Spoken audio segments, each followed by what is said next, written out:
All right, welcome to the show, y'all. Happy Tuesday. Hope everybody out there is having a great day. In just a second here, an expert is totally shocked at how easily Iran was able to win this war and defeat Trump. I have a clip on that. I'll show you that. We also have Bill Maher is crashing out and leaving the Democratic Party. He's having his official left the left moment, sort of like Dave Rubin a few years back. Long time coming, man. Long time coming, but now at least he's being honest with himself.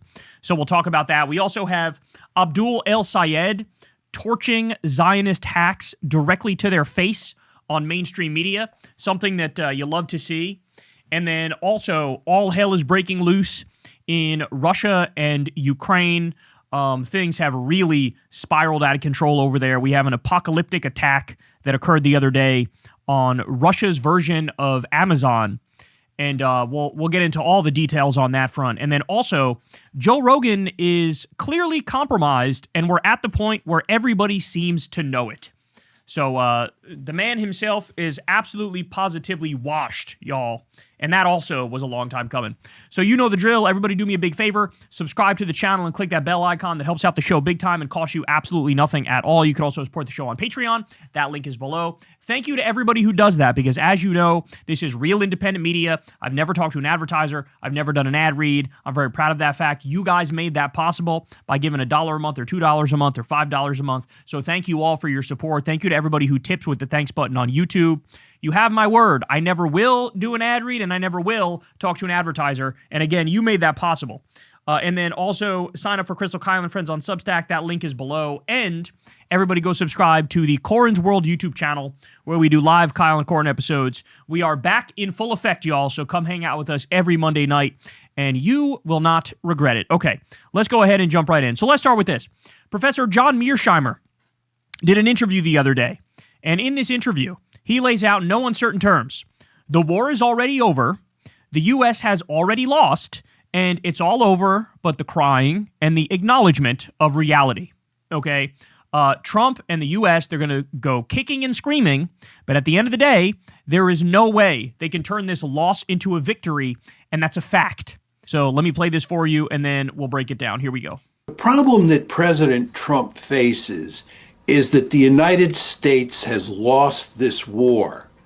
And if we go back to the Memorandum of Understanding that was signed on June 17th, this was the memorandum that looked like it was going to end the war.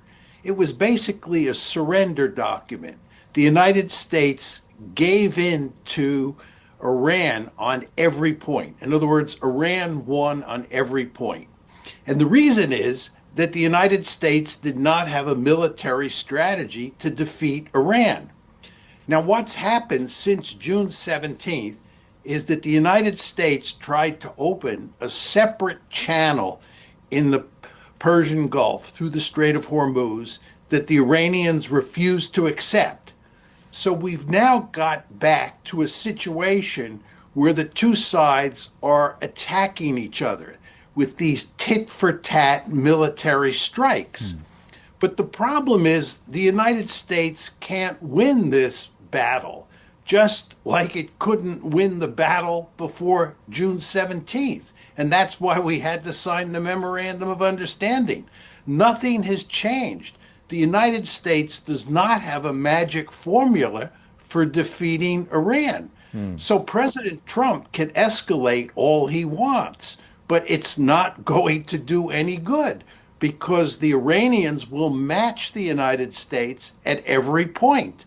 That's why I fear what comes next, because I worry about a ground invasion. I worry about the U.S. trying to take Keshem Island or Karg Island or some of the other, oil important islands over there. I worry about a Moab being used or a nuclear weapon being used. People are forgetting that we're dealing with Donald J. Trump, a guy who floated the idea of nuking a hurricane in his first term because he thought it might work to stop it in its tracks. Okay, this guy has a morbid curiosity and fascination, and he would love to order a nuclear strike. I'm telling you, I wish I was wrong, but I'm not wrong. And so that's why I fear what's coming next, because his analysis is spot on. There is no way to turn this into a W. But these desperate, cornered animals might feel like The only way to turn this into a W is to do something big and bold and spectacular, and something that will, of course, be an historic atrocity if they actually follow through with it. So I think at the very least, we might be in order for a ground invasion, and that would be an absolute catastrophe. Let me give you some more, because Mearsheimer's not done. He says the following. The Iranians are clearly going to win. But what President Trump will do is he will declare victory. And all of his acolytes will say that it is a great victory. The question is, do you think that he will be able to convince most Americans, most voters, that he won the war against Iran? And I think he will not be able to do that. And I don't think he will be able to convince most people around the world, including in countries like India. We could all see with our own eyes what's happening here. Yeah. And we've reached a point where you have to ask yourself, do you believe what we see with our own eyes, or do you believe what President Trump says? And I think almost all of us believe what we see with our own eyes. And the fact is that the Iranians have been able to stymie the Americans and indeed defeat the Americans. I think before this war, to be honest, that hardly anyone thought that the Iranians would do as well as they have done in this war. I think lots of people understood, me included, that the Iranians had some powerful cards to play. But I don't think anyone fully understood, including the Iranians themselves, exactly how this war would play out and how well Iran would do against the United States. So in other words, they're doing better than anybody thought they would do, even in their wildest imagination. And by the way, this is what happens when you prepare for decades for a war, as Iran has been. Okay? When Donald Trump was redlining and keeping black people out of his apartments in the 1980s, Iran was preparing for this. When Donald Trump was sneaking into Miss Teen USA dressing rooms to see naked girls, Iran was preparing for this. When Donald Trump was saying, "You're fired," on a reality show called The Apprentice, Iran was preparing for this. And you know what? It shows. And the other question is, well, what the hell is going to happen with the oil and gas? Because we only have about 43 days left of gas in the strategic reserve. And then what happens when that gets to the bottom? Well, as of right now, as I talk to you, we have the Strait of Hormuz is shut. We also have the Bab el-Mandeb Strait is shut because the Houthis got in the war because Saudi Arabia attacked them. And so the Houthis are jumping in on the side of Iran. So you have multiple different ways to get gas out of the Middle East now totally shut down. Okay? The insurance rates are going up. The ships are stuck. We're running out of tricks. So what happens in a scenario where, the Saudi East-West pipeline gets attacked, which is what Iran says they'll do if the U.S. keeps bombing them? Well, that's another way that they try to divert oil out that doesn't go through the Strait of Hormuz. Again, well, what happens if every way of getting oil out of the Middle East is shut down and we're out of the strategic reserve? It doesn't take a genius to figure out. That's when all hell breaks loose. And Trump himself said it. He said it when they initially signed the Memorandum of Understanding, that this is going to be bedlam, he said, if we don't open the strait, that we only have, a couple weeks left of gas. And then after that, the market is cooked. There's going to be a genuine supply shortage. And so globally, this is going to be a catastrophe and a huge, huge problem. In the U.S., we actually don't get the gas we directly use through the Strait of Hormuz. However, of course, it's a global marketplace. So what will happen in the U.S. is you will have gas prices shoot up to $6 a gallon, could go as high as $7 and change in that scenario. And then you're talking about a recession or a depression of the global variety, all because Iran has, in their own self-defense, decided to teach the world a lesson and to show that, hey, you can't decide to bomb us whenever you want. You can't topple us. You can't bomb our civilian infrastructure and just get away with it. We're going to defend ourselves, and we're going to exert whatever leverage and power we have. And their leverage and their power is the Strait of Hormuz, which they've successfully controlled. And at the same time, you got Trump running around pretending like he still controls the Strait of Hormuz. This guy's out there going, we control the strait. Everything's going great. It's going awesome. It's just lie after lie after lie. And the fact of the matter is, as Mearsheimer points out, I don't think he's getting away with it anymore. He's not getting away with it because gas is already expensive. People know the war has already become a forever war. People know it's going to get worse, and it is going to get worse. And it hits a point where there's only, 25% of this country that is still in his death cult and his terrorist group. And that's what it is. The Republican Party has become that. But it's gonna hit rock bottom at some point when people can't fucking pay the bills. They can't afford gas at all. They can't pay the bills. Grocery prices skyrocket because of the gas crisis. And these things are coming, man. These things are coming. There's no way out of this. And the other scary part is, even if Trump wanted to hold the big, fat, juicy L, I don't know if we'll actually be able to successfully navigate our way through that, because Iran doesn't even want to talk to him anymore. Iran doesn't want to talk to the U.S., doesn't want to talk to Israel. Every deal we've ever made with them, we violated instantly. So they think like, well, if they were agree to a new deal and agree to surrender terms, how do we know they mean that? So really, it's like when Iran decides to open the Strait of Hormuz out of the kindness of their heart. So this is bad. This is really, really bad. And to have experts on this issue come out and say in no uncertain terms that, like, not only did Iran win, it was a Mortal Kombat flawless victory type win. It was such an overwhelming victory that even those of us that study the issue went, God damn, they fucked us up. Well, that's right. And by the way, a big part of that, as you know, is the stupidity and the incompetence of this government here. When you have the Secretary of War Crimes is Pete Kegsbreath, when you have, people like fucking Marco Rubio, the closet case, when you have all these weirdos and these losers, when you purge the military of every reasonably intelligent general, well, what's left is exactly what we see now.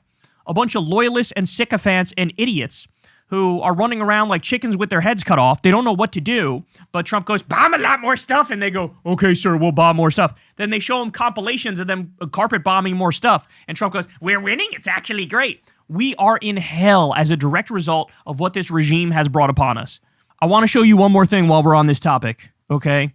Look at this from Dropsite News. So Marco Rubio complained that Iran is spending its resources on the military and on the axis of resistance instead of domestically taking care of their own people. You literally cannot make this up. Listen to what he says. I mean, Iran's economy is in shambles. They have 300% inflation, particularly on life-sustaining goods. They have dwindling revenues to pay, eating their own payroll.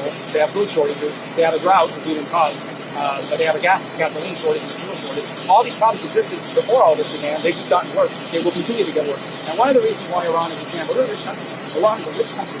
One of the reasons why Iran is in shambles is because every penny that this regime there gets, be it through sanctions relief or through the oil they're able to get out, they invested in Hezbollah. They invested in Hamas. They spent billions of dollars supporting militias in Iraq, Hezbollah, and Hamas. They should be spending billions of dollars supporting the people of Iran. This is coming from a member of the Trump regime. Why are you guys spending money on resistance and on military stuff, bro? You guys got to take care of your people, dog. You, Marco Rubio, the regime you're part of, literally just kicked 18 million people off Medicaid. You just did it. You just kicked millions of people off food stamps. You just did it. And you're also turned around and asked for 350 billion DZACs for the military, for the war with Iran. And that's on top of Trump saying, I want 1.5 trillion for the Pentagon overall. So you want 350 billion for the war with Iran, another 1.5 trillion for the defense budget overall. At the same time, you're cutting Social Security, Medicare, Medicaid, every single social safety net program, the food stamp program, shutting 742 rural hospitals because of your fucking budget cuts. Okay? Getting rid of the routine food safety inspections, which is leading to something like the explosive diarrhea parasite. And you have the nerve to lecture Iran. If anything, Iran's actions have been proven justified because there was a big threat. The axis of Epstein did come after them. Israel and the U.S. did attack them. So all that money that they spent on Hezbollah and Hamas and on their military seemingly was an intelligent move because they needed all of it because you guys were going to attack them no matter what. So just what an incredible thing for a member of the Trump regime to say. You guys do what you're accusing them of doing, you do it times a trillion because their fucking military budget is a pittance compared to what we do. Like we are, I don't even know how to describe how gluttonous our Pentagon budget is, right? And mind you, They failed 8 audits in a row and can't account for 63% of their money. But that's okay, because to Marco Rubio, the Epstein class looting and pillaging the Treasury and getting rich off these no-bid contracts to fucking Raytheon and Halliburton and Boeing and all these fucking assholes, Honeywell, to him, that's standard operating procedure. But he gets to lecture Iran for, spending money on resistance. Please, fucking spare me. Hey y'all, do me a favor and like and subscribe. It helps out big time in the algorithm. Click the bell as well for notifications when videos drop. And watch that video on screen right now. You know you want to. So Fox News, or as the Midas Touch guys call it, state regime media, they are a bit of a mess. And, their job is to lie, just do propaganda 24/7. And it's now spiraled out of control to the point where they're having these rare moments of enlightenment. They're having these rare moments of, accidentally telling the truth and stumbling on something real. So here's Maria Bartiromo, and she's going to express just total shock and bemusement, and she's dumbstruck over the current state of affairs with the Iran war, because she says, I thought we obliterated their military. How can it be that they're continuously bombing our bases and killing our soldiers and getting the better of us? This clip is unbelievable. Listen, here we go. CENTCOM says that there will be outsized action in retaliation, but I don't understand how it's possible that Iran has the capabilities to fight this way and continue to try to lash out at Gulf countries and U.S. military bases, because the U.S. has obliterated Iran's military, and the president continues to reiterate that. Yes, and if you look at the numbers of missiles that they've been able to fire off from the beginning of this war, late February, early March, and what they're able to do now, it is very seriously degraded.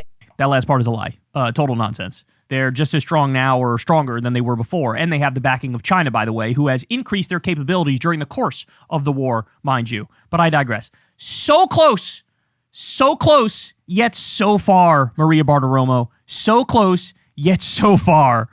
I've never seen somebody so close, yet so far. Wait, I don't understand. I thought we obliterated them, and we got their navy, and we got their ships, and we got all of their military equipment and their weaponry. I don't understand, bro. What even happened, bro? Yeah, it's almost like your pedophile, rapist, con man, terrorist president has been lying to you every single step of the way and has never once told the truth. You almost got there. You almost realized it. You almost said, oh, well, I guess that was bullshit, and I should have known it was bullshit because all this guy does is bullshit. It's incredible watching them have these rare sentient moments. Because look, if she was staying on script, she wouldn't even acknowledge that the retaliatory strikes were working, right? That's what Trump ultimately wants to do, is whenever there's retaliatory strikes, he doesn't even want to fucking talk about it. He's trying to fucking hide that shit. In fact, they put the flags at half-mast for Lindsey Graham, but then they didn't put them at half-mast for the soldiers that just got killed. Because of Donald Trump. The blood of a 19-year-old soldier and a 25-year-old soldier is on the hands of Donald J. Trump and Benjamin Netanyahu. I don't blame Iran for those deaths. I blame Donald J. Trump for those deaths. If it wasn't for him waging an illegal war of aggression against a country that didn't attack us, then they would be alive. Okay, if Kamala Harris was president, they would be alive. But now, we're living in hell because a fat, pedophile, terrorist, war criminal, con man is running the country. And here's Fox News going, weird, bro. I thought they were destroyed. Why is it they're able to attack us successfully time and time again? Yeah, it's almost like you've been lied to. All right, I'm not done yet, though, because that's Maria Bartiromo seemingly realizing for a fraction of a second before forgetting again that Donald Trump just lied to her about everything. Here's Matt Van Swole, which is the fakest name I've ever heard, and he's one of the dumbest right-wing commentators of all time. 6 million views on this post. He says the following. It's almost like he's trolling us. Ready? I'm confused. The USA has the most powerful military on earth. We've bombed the hell out of Iran for 4 months. Trump says their Air Force, Navy, and nearly all of their missile capabilities are destroyed. So how is Iran still capable of hitting U.S. bases right now? So close. You're almost there, buddy. You're almost there. Okay, let me say this as clearly as possible. You have been lied to about literally everything, okay? Do we have the most powerful military on earth? Well, we spend the most money on our military. That's true, but we're only prepared for a 1982 style war, my friend. We are not prepared for modern warfare, as the past year or so should have taught you, okay? That's point number one. Point number two, yes, we bombed the hell out of Iran for 4 months. Look at what we've been bombing. I'm not kidding when I say that at the beginning of this war, we were bombing a bunch of decoys. Iran literally got like fake, like inflatable tanks, sort of like you'd have it like a pool toy, right? Like an inflatable thing, like you have an inflatable giraffe or whatever is a pool toy. An inflatable tank, inflatable like weaponry, and they would leave it somewhere and on some Looney Tunes type shit and be like, oh, look, here is our base. Please don't bomb our base, America. And then the U.S. would go and bomb it and Trump would brag about it. But no, you just attacked a fucking decoy. So that's another thing Trump lied about. Yeah, we've been bombing them for 4 months. We either were bombing decoy shit or we were bombing civilian stuff like the little girls' school, like the children's hospital we bombed the other day, like the bridges, like the power plants, like things of that nature, okay? And then Trump saying the Air Force, Navy, and all their missile capabilities are destroyed is just a lie. In fact, I believe it's like they have at least 70% of the capacity they had at the beginning of the war. Honestly, I think that's a little outdated. I know that now they're working hand in hand with China. China's probably giving them even more than they had previously. They have new technologies that they didn't have at the beginning of the war. In fact, their ballistic missiles have been able to evade U.S. interceptors in a way that previously they weren't able to.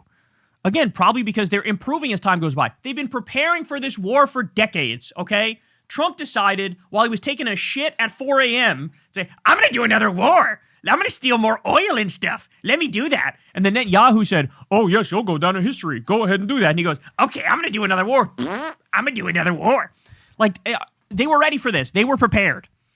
So the reason why Matt Van Swole, fucking ridiculous name, is he's a liar. He's a liar. He's a piece of shit. He never told you the truth.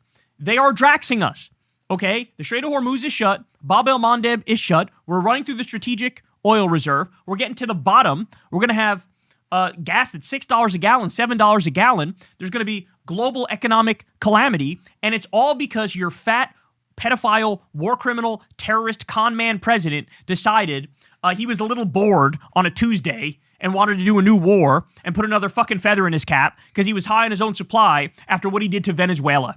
Okay, he kidnapped Maduro from Venezuela, carpet bombed a grandma named Rosa Gonzalez, murdering her, stole the oil, stole the gold, and thought, I'm great. I can attack whoever I want. I can steal whatever I want. And by the way, yes, Cuba is probably next. Just so you know. Cuba is probably next. Just so you know. So, yeah, these people, man. What am I going to do with these people? What am I going to do with these conservatives? Like, they're so far behind, it's impossible for them to catch up. Like, we follow this stuff every day, day in, day out. It's my job. You guys follow this stuff closely, obviously. If you watch this show, you're very well educated on what's going on in the world. But look how far behind these people are.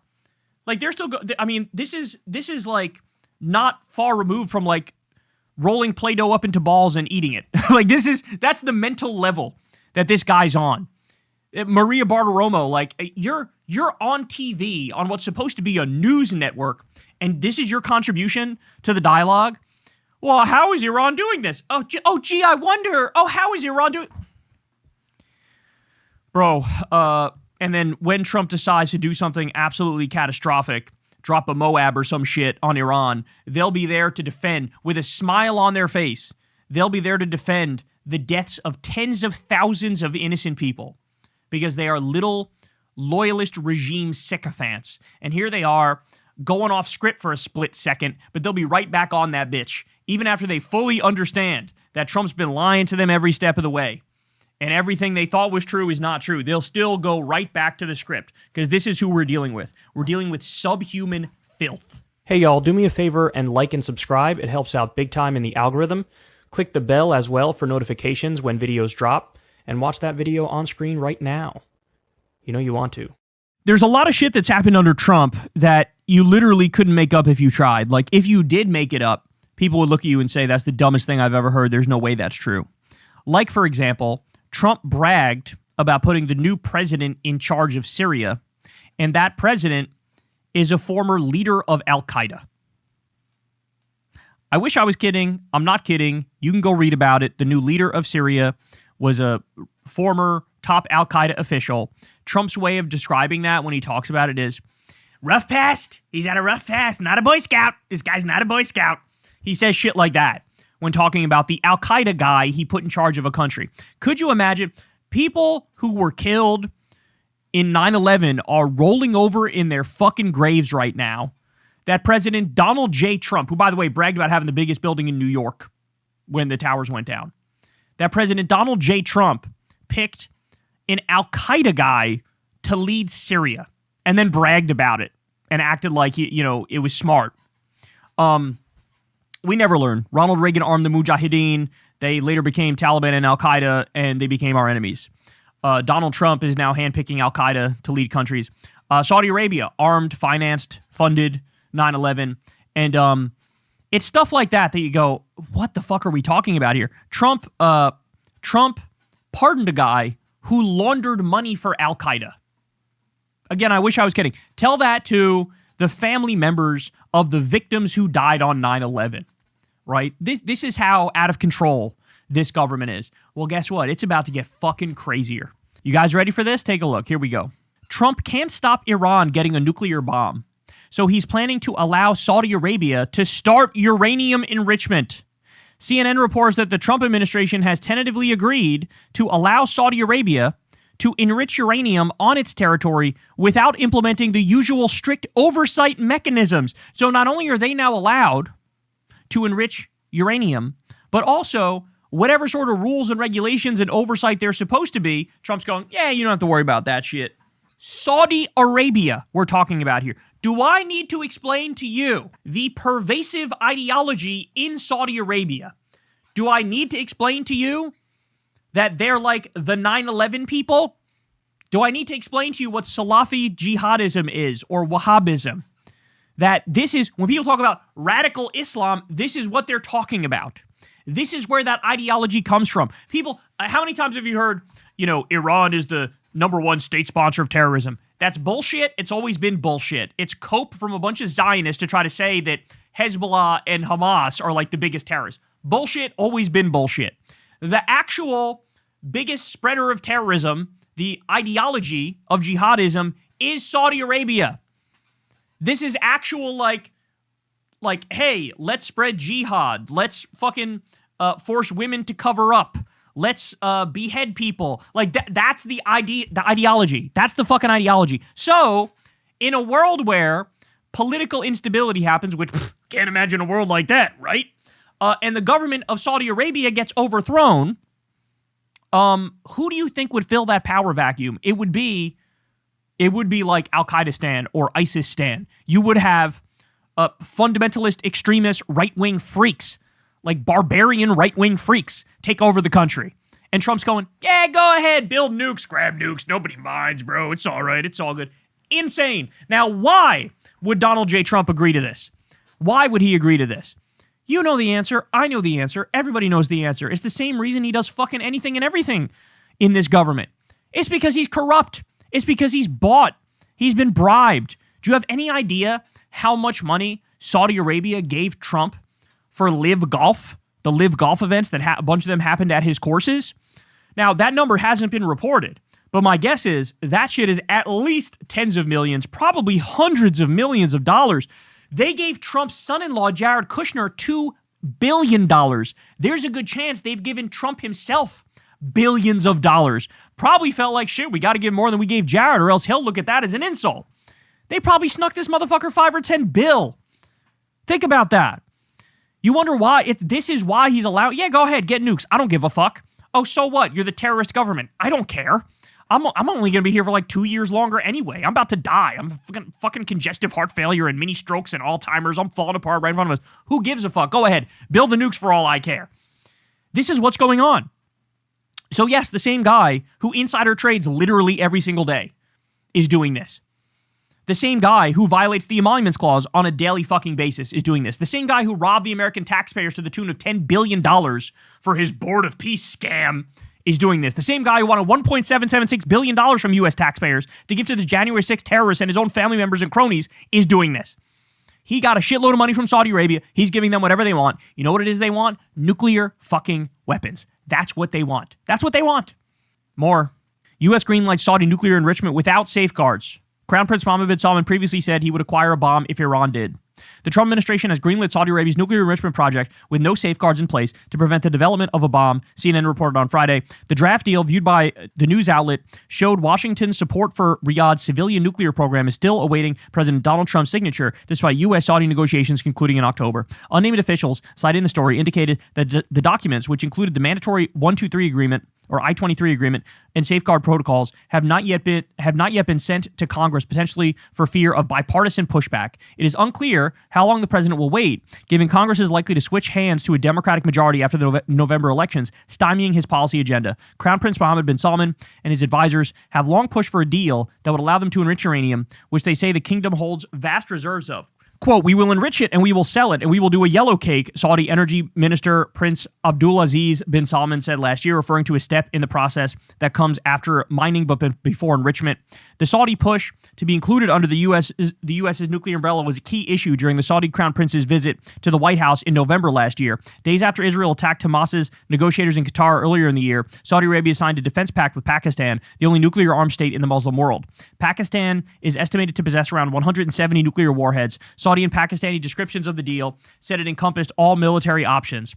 The Americans' nuclear talks with Saudi Arabia have been kept under tight wraps. Gee, I wonder why. But one former U.S. intelligence official previously told Middle East Eye that the idea of extending protections to the kingdom could serve a purpose. Quote, it would pull them out of the Pakistanis' nuclear umbrella and make the Saudis feel better than the Qataris, he said at the time. In February, the Trump administration notified Congress it is pursuing a civil nuclear pact with Riyadh that does not include a non-proliferation safeguard it has traditionally imposed on countries to prevent them from developing nuclear weapons. In other words, this is not about civilian use. This is about actual nuclear weapons. And by the way, thank the Trump regime, because this is now the world that they've built. We are now here. It is now over. It is now done. You would be insane as a country to not try to get nuclear weapons, because you look at the United States of America and you realize they're fucking belligerent. They're insane. They're aggressive. They will attack whoever they want for whatever reason or non-reason they want. They'll steal your shit. They will brag about stealing your shit. Okay? So in that world where might makes right and the law of the jungle is back, nobody's there to protect you. Pacts don't matter. You need your own defense. And so everybody's looking around and going, well, let's see. Who made the right bet? Is it Gaddafi, who gave up his weapons of mass destruction, or is it Kim Jong-un, or at the time Un, who didn't give it up? Well, let's see. One of them is killed and sodomized by a bayonet, and the other one is still controlling his country. Gee, I wonder who chose correctly. Look at Saddam Hussein. He didn't have weapons of mass destruction. He wound up dead. You see how this goes? You have people like John Bolton said, oh, we're going to do the Libya model with North Korea. Well, what does that mean? Yeah, we're going to try to fucking murder them. But they couldn't because they have nukes. Okay? So now everybody knows Israel has nukes illegally, by the way. Totally illegally. And everybody feels like in order to be safe, we need nukes. But now the reason why Trump is okay with Saudi Arabia getting them is because, not because they're an ally or any highfalutin reasons like that. It's because of the bribery. It's because of the corruption. So the new world is here. Anybody and everybody's going to have nukes. It's going to be, we're all going to be on pins and needles all the time. And it's a new era that has destroyed U.S. hegemony, all because Donald Trump is an incompetent idiot with the IQ of a bonobo. That's why we are where we are. So it's crazy, bro. It really is. It really is. The funny thing is, Iran actually only had a nuclear program for civilian use. They only had it for that reason, and that was proven. But Trump now ruined it, and they'd be crazy not to want to have nuclear weapons now. Whereas with Saudi Arabia, they're saying, oh, they're only going to have it for civilian use. But that's actually a lie. That's actually a lie. They actually want it for nuclear weapons. So when Iran said it, they meant it, and they were serious, and they were telling the truth. When Saudi Arabia says it, they're lying, and everybody knows they're lying. It's amazing how everything that comes out of the U.S. and Israel is total projection, and everything that comes out of Saudi Arabia is total projection. It's disturbing, it's disgusting, and again, could you imagine explaining to a family member of a 9/11 victim that Donald Trump not only pardoned a guy who laundered money for Al-Qaeda, but put a leader of Al-Qaeda in control of a country in Syria, and now wants to give the ideological bedrock country of ISIS and Al-Qaeda, let them have a nuke, as if that'll end great, right? That'll end fine. No worries here. It's just astonishing. One fucking coup, one revolution, political instability run amok, and all of a sudden, you have a nuclear-armed country with genuine psychopaths running it, and they don't give a fuck because Trump's getting paid, and that's all he actually cares about. Hey y'all, do me a favor and like and subscribe. It helps out big time in the algorithm. Click the bell as well for notifications when videos drop, and watch that video on screen right now. You know you want to. All right, y'all. So this has been a long time coming. We all know it. This has been a long time coming. It shouldn't be a surprise to anybody, but the day is finally here.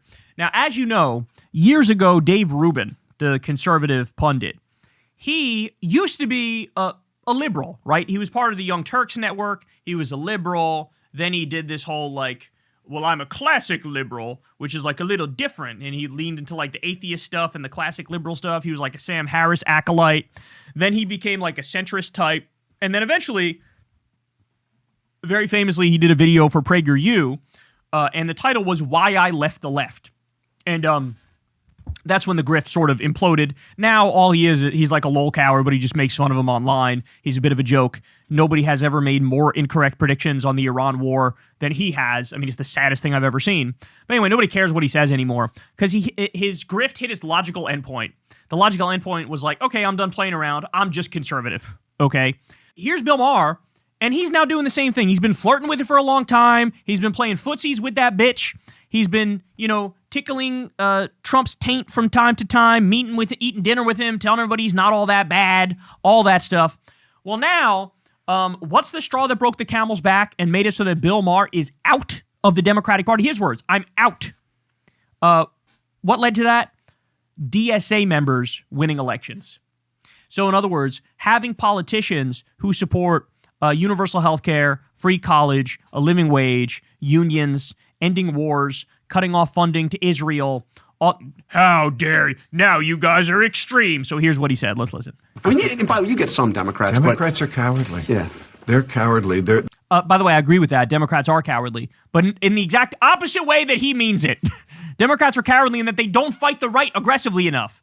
Not Democrats are cowardly in that they don't fight their left flank hard enough. They fight their left flank way too hard. They should stop fighting their left flank. They should listen to their left flank. All right, I'm sorry. I won't interrupt this time. I mean, you get some Democrats. Democrats are cowardly. Yeah.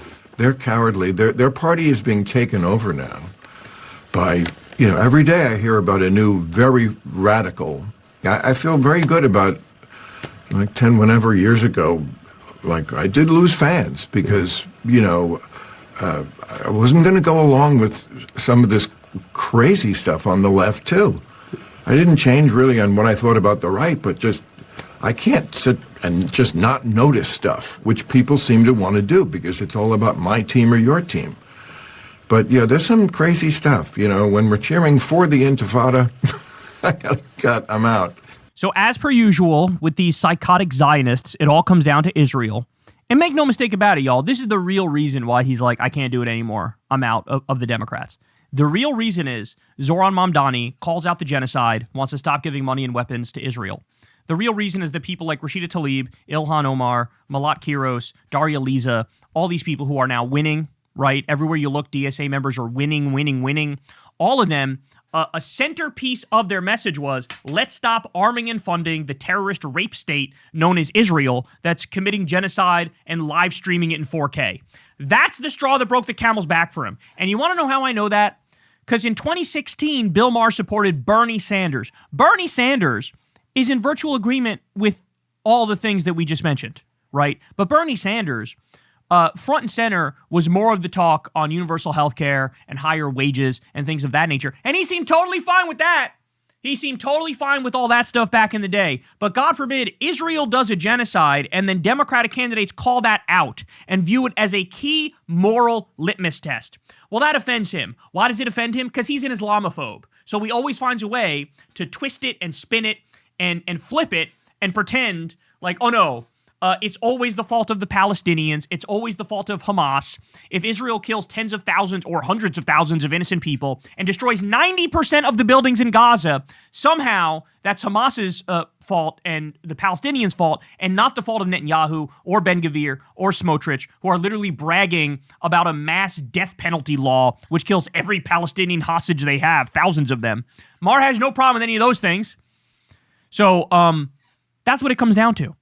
So, look, I'm happy he's finally living as his true self, and you should stop now pretending like you're on the team at all, because you're not. You're not on the team. You're not really, at this point in the year 2026, If you are still full-throatedly defending Israel, you're not a Democrat. You're not on the team. And you want to know why I say that? And you want to know how I know that? I say that because about 80% of the Democratic base wants to cut off money and funding to Israel and calls what Israel did in Gaza a genocide. 80%. In fact, it's a crime that it's only 50% of our Democratic politicians are decent on this issue. Only 50%. And I'm being a little too kind by saying 50, probably close to like 20 or 30, right? But 50 voted to cut off the weapons to them recently.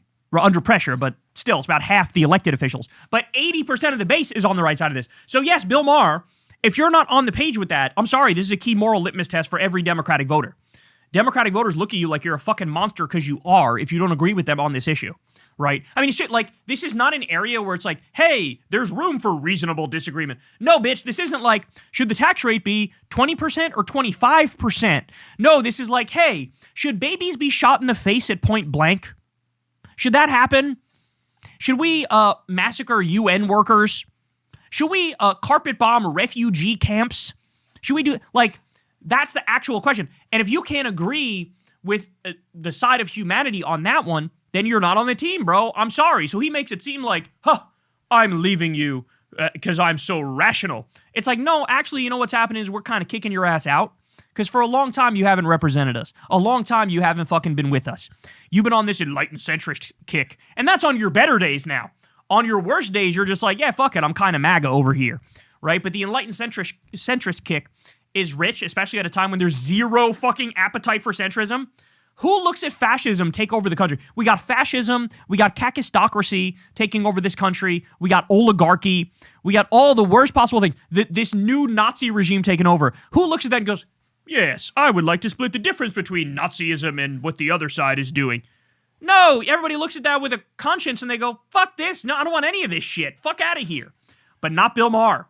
No, not Bill Maher. So, good. He's finally living as himself. Remember, he went, in 2016, he supported Bernie Sanders for president. By 2020, he supported Amy Klobuchar, the only Sanders to Klobuchar voter in the country. He went from a left-flank Democrat to a centrist right-leaning Democrat, okay? And then from there, he went on to play footsies with Donald Trump, have dinner with him, and tell everybody he's actually not so bad in real life. And now he's just saying, I'm done with the Democrats. Okay, that's fine. Because guess what? The future is DSA. There's no doubt about it. Because you know what? That's the only part of the Democratic Party that actually truly believes in anything positive, right? DSA, or as we used to call them, New Deal Democrats, people who just believe in FDR's project, at least they actually believe in something. They believe in Medicare for all. They believe in free college and a living wage and ending the wars and a Green New Deal and universal child care and taxing the wealthy. Whereas, what do the neoliberal Democrats stand for? Nothing. They're diet MAGA. They half agree with Republicans. Their claim to fame is that they suck off Republicans and say, actually, I agree with you on that, Mr. Republican friend. That's their claim to fame. Their claim to fame is to distance themselves from the left. I'm not like you. You're icky. They fight the left harder than they fight the fascists, and that says a lot. And that's exactly what Maher has been doing here. I can't imagine, in the era of Trumpism, it is very hard for me to imagine anybody, taking time to do these breathless condemnations of their left flank, right? Taking time to be like, oh, I am finger wagging at you, DSA people. How dare you? How dare you? It's like you are morally unserious. If you have a harsher criticism for the left than you do of Trump and MAGA, you are morally unserious, and you're not on the team. This is the easiest rationality check of all time, and you failed it miserably. It's the easiest morality test of all time, and you failed it miserably. And so you're where you belong, Bill. And the funny thing is, they are going to cast him out so fucking quickly. Like, that's the thing about MAGA, is like, they like it when you're playing the footsie game with them, where it's like, oh, I'm kind of making your argument, but I'm not really with you. Tee-hee-hee. This is what Bill Maher has done for years now. But as soon as you really make the jump, right, and you say, I'm out of the Democrats, and now you literally have the RNC research account posting this. I think the Republican account may have posted it too, like the @Republicans thing may have posted this too. Okay, when you have this happening, like, then they're going to hate you when you disagree with them 1%, 2%, 5%, 23%. They're going to be like, well, fuck you. You said you were with us now, and they demand lockstep loyalty every step of the way. The fact of the matter is the Democratic Party truly is a big tent party, but the actual litmus tests are around like basic morality things, right? Like, hey, Should we murder babies and shoot them in the face in Gaza or not? Like, again, if you can't agree on that, you're out. But, like, you're about to find out real quick that they're not as welcoming as you thought they were when you were playing footsies with them and you were tickling Trump's taint. No, now they're going to be like, well, you're with us all the way or not at all. And so Bill Maher just torched his career. He's in no man's land. Everybody fucking hates him. He fucking sold his soul to get a Mark Twain award that nobody gives a fuck about. Have you noticed that? That he was like, Trump took over the Kennedy Center, and so Bill Maher was scheduled to get the Mark Twain award, and then Trump kind of killed it, and then something happened that we don't know, wasn't reported, but clearly Maher reached out to Trump, and Trump decided to reverse it and let him win the Mark Twain award, and so clearly something went on there where it was like, hey, we'll let you get this award if you play nice, right? If you say the right things about the boss man. And here we are. So now he gets the Mark Twain award. Nobody fucking cares because who gives a shit about some shitty fucking award anyway, right? I've never won a fucking award in my life for what I do. I got over 2 million subscribers. I don't give a fuck. I don't need a fucking award. You guys watch me. That's all I fucking care about, right? But he gets some award, and now all of a sudden it's, I'm out of the Democrats. They've gone so kooky. They've gone so crazy. Selling your soul for a shitty award that nobody ever really gave a fuck about, which now means even less because Trump makes every award mean less. I mean, this is the equivalent of getting the motherfucking FIFA Peace Prize and then bombing 7 countries immediately after that.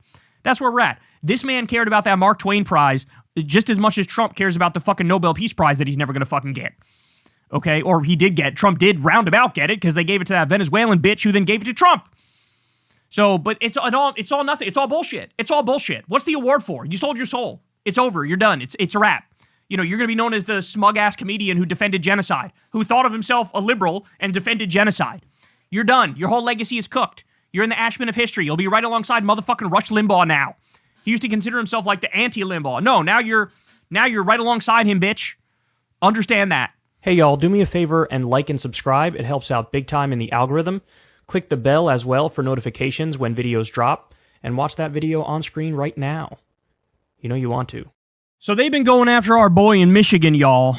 Abdul El-Sayed has come under ferocious attack. I mean, they are dumping tens of millions of dollars into Michigan to try to take him down, trying to prop up Haley Stevens, who's an APAC centrist right-wing Democrat. And look, I mean, they're getting desperate, right? So one of the things I've seen recently, they tried to smear him with the same trick they used against Bernie back in 2016 and in 2020. The whole Bernie bro narrative that, like, you know, he has like a bunch of toxic misogynist bros who support him, who are crazy, man. And that was always bullshit because, like, Bernie has one of the best voting records on women's rights in the country. And all the men who are supporting him are supporting like a pro-woman agenda. So what is the argument? Is the argument that, like, hey, if you're broy and you like to make jokes about Haley Stevens, that's unacceptable? Because, like, where I'm from, that's just called politics. You're allowed to campaign. You're allowed to make jokes. You're allowed to have fun. You're allowed to enjoy it. But that's what they're trying to do. In the same way that, like, Bernie's people would go after Hillary because that's his opponent and she voted for the Iraq War, among other things. Like, we're supposed to point out those flaws and talk about it, right? We've gone after Haley Stevens and talked about how she's taken a tremendous amount of money from APAC and her voting record is pretty bad. You know, and then it's not even just Abdul supporters. A lot of normies are, you know, kind of laughing at a lot of the clips floating around of Haley Stevens. I mean, let's be serious. I mean, I'm not trying to be an asshole, but, like, don't tell me the way she talks isn't unique, to say the very least, right? Like, am I not allowed to point that out? Everybody's seen the clip of, you know, what does she say in that clip? We're going to do it with a little bit of enthusiasm and a little bit of stick it to them, because that's the Michigan way.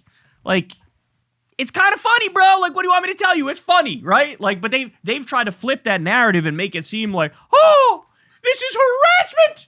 You're harassing our poor, precious APAC candidate who funds genocide. How dare you? No, you're not going to play this game, bro. You're not going to play this game where you get to vote for genocide and then turn around and go, you hurt my feelings by laughing at the clip of me. Shut up. Just shut up. I don't care. Shut the fuck up. I don't care. Right? And by the way, Abdul, in my opinion, sort of misstepped a little bit because he released a statement that was like, condemning his own supporters for like having fun and making jokes. Like, what the fuck is that? Bro, there's nothing it's a bad faith attack. There's nothing you can say or do that would make them go, oh, thank you, Abdul. We really appreciate that. And now you're a perfectly acceptable candidate. Because all they're doing is smearing you. And then when you feed into the smear, then there's a whole nother election cycle about how, well, I guess the smear must have been true because even Abdul says his own supporters are unhinged and misogynistic and sexist and crazy. So I think he sort of misstepped by releasing that statement saying, like, my own supporters need to stop saying things. Don't you dare only talk about her policy. Well, yeah, we talk about the policy, but then in the process of doing that, you can have fun and joke around and stuff like that. But I digress, okay? Because they're coming for our boy's jugular, so I don't want to stress the whole, like, he misstepped thing here. He goes on CNN, on Tap Jaker's show. Now, as you all know, Tap Jaker is a fucking disgrace. He's basically trying to stay on CNN even when Barry Weiss takes it over, so he's leaning into the Zionist stuff. He's leaning into the I'll go soft on MAGA stuff. He literally just had an interview with Donald Trump the other day, and he coddled his nutsack. Okay, that's what Tap Jaker did, because he wants to keep his fucking job because he's a coward. He wrote a book about Joe Biden's health and how they hid it from us and how we can't allow stuff like this to happen in politics. Then there's an even bigger health cover-up happening under Donald J. Trump. He ain't released that motherfucking book yet. He ain't even talking that much about that shit right now. So apparently he didn't learn the lesson of his own goddamn book, because now he just had an interview with Trump and he was throwing softballs down the center of the plate. But Abdul El-Sayed comes on his show and the knives come out. So here we go. Let's listen and we'll break it down. And so you had a huge rally last night with Bernie and AOC. I want to play something you said at this rally in Detroit last night. Are we going to let 50 million in lies steal this election? No. Are we going to let Trump donors, billionaires, and APAC lies steal this election?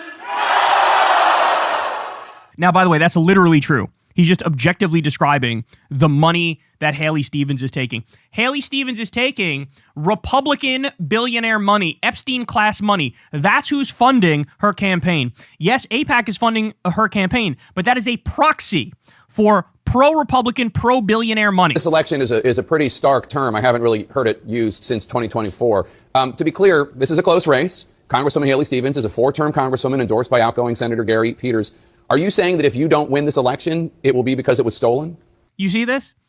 They're literally trying to do, it's a smear attempt. It's a gotcha attempt. Because then if he says yes, they go, Abdul El-Sayed is the left-wing version of Donald J. Trump. It's unacceptable. He's basically MAGA. So notice the framing. Haley Stevens isn't MAGA, even though she's directly taking MAGA money. She's directly taking MAGA billionaire AIPAC Israel money. But Abdul El-Sayed is MAGA, even though he's the one fighting MAGA and he's the one fighting AIPAC and Israel. Fucking spare me, bro. I believe in the rigor of the democratic process, Jake, but I also believe that the corruption of billionaire money, AIPAC money, to the tune of $50 million being spent is anti-democratic on its own terms. If you were to take all the outside spending in this race out, this would not be a close election. But it speaks to the way that, unfortunately, money from DTE, our local utility, money from Blue Cross Blue Shield, money from AIPAC has come in to try to truck this election in favor of somebody who they know is going to do their business instead of the people's. And I think that's anti-democratic on its own terms. It's why I'm running on getting money out of politics so we can put money back in people's pockets and pass Medicare for all. Damn, son. Handled that well. Handled that well. Jake's not done, though. Gonna try to keep smearing you, though. Here we go. So the attacks on Haley Stevens are also at issue. I know there are a lot of attack ads against you, but there are so many attacks on Haley Stevens that on Friday you posted, quote, it's become impossible to ignore the way that people online make fun of my opponent for things that have nothing to do with her policies or politics. It's unconscious. See, this is why you shouldn't have done it, bro. This is why you shouldn't have done it. You fed the smear. You fed the smear. That made it a bigger issue. You understand? Never give in to bad faith framing. Ever.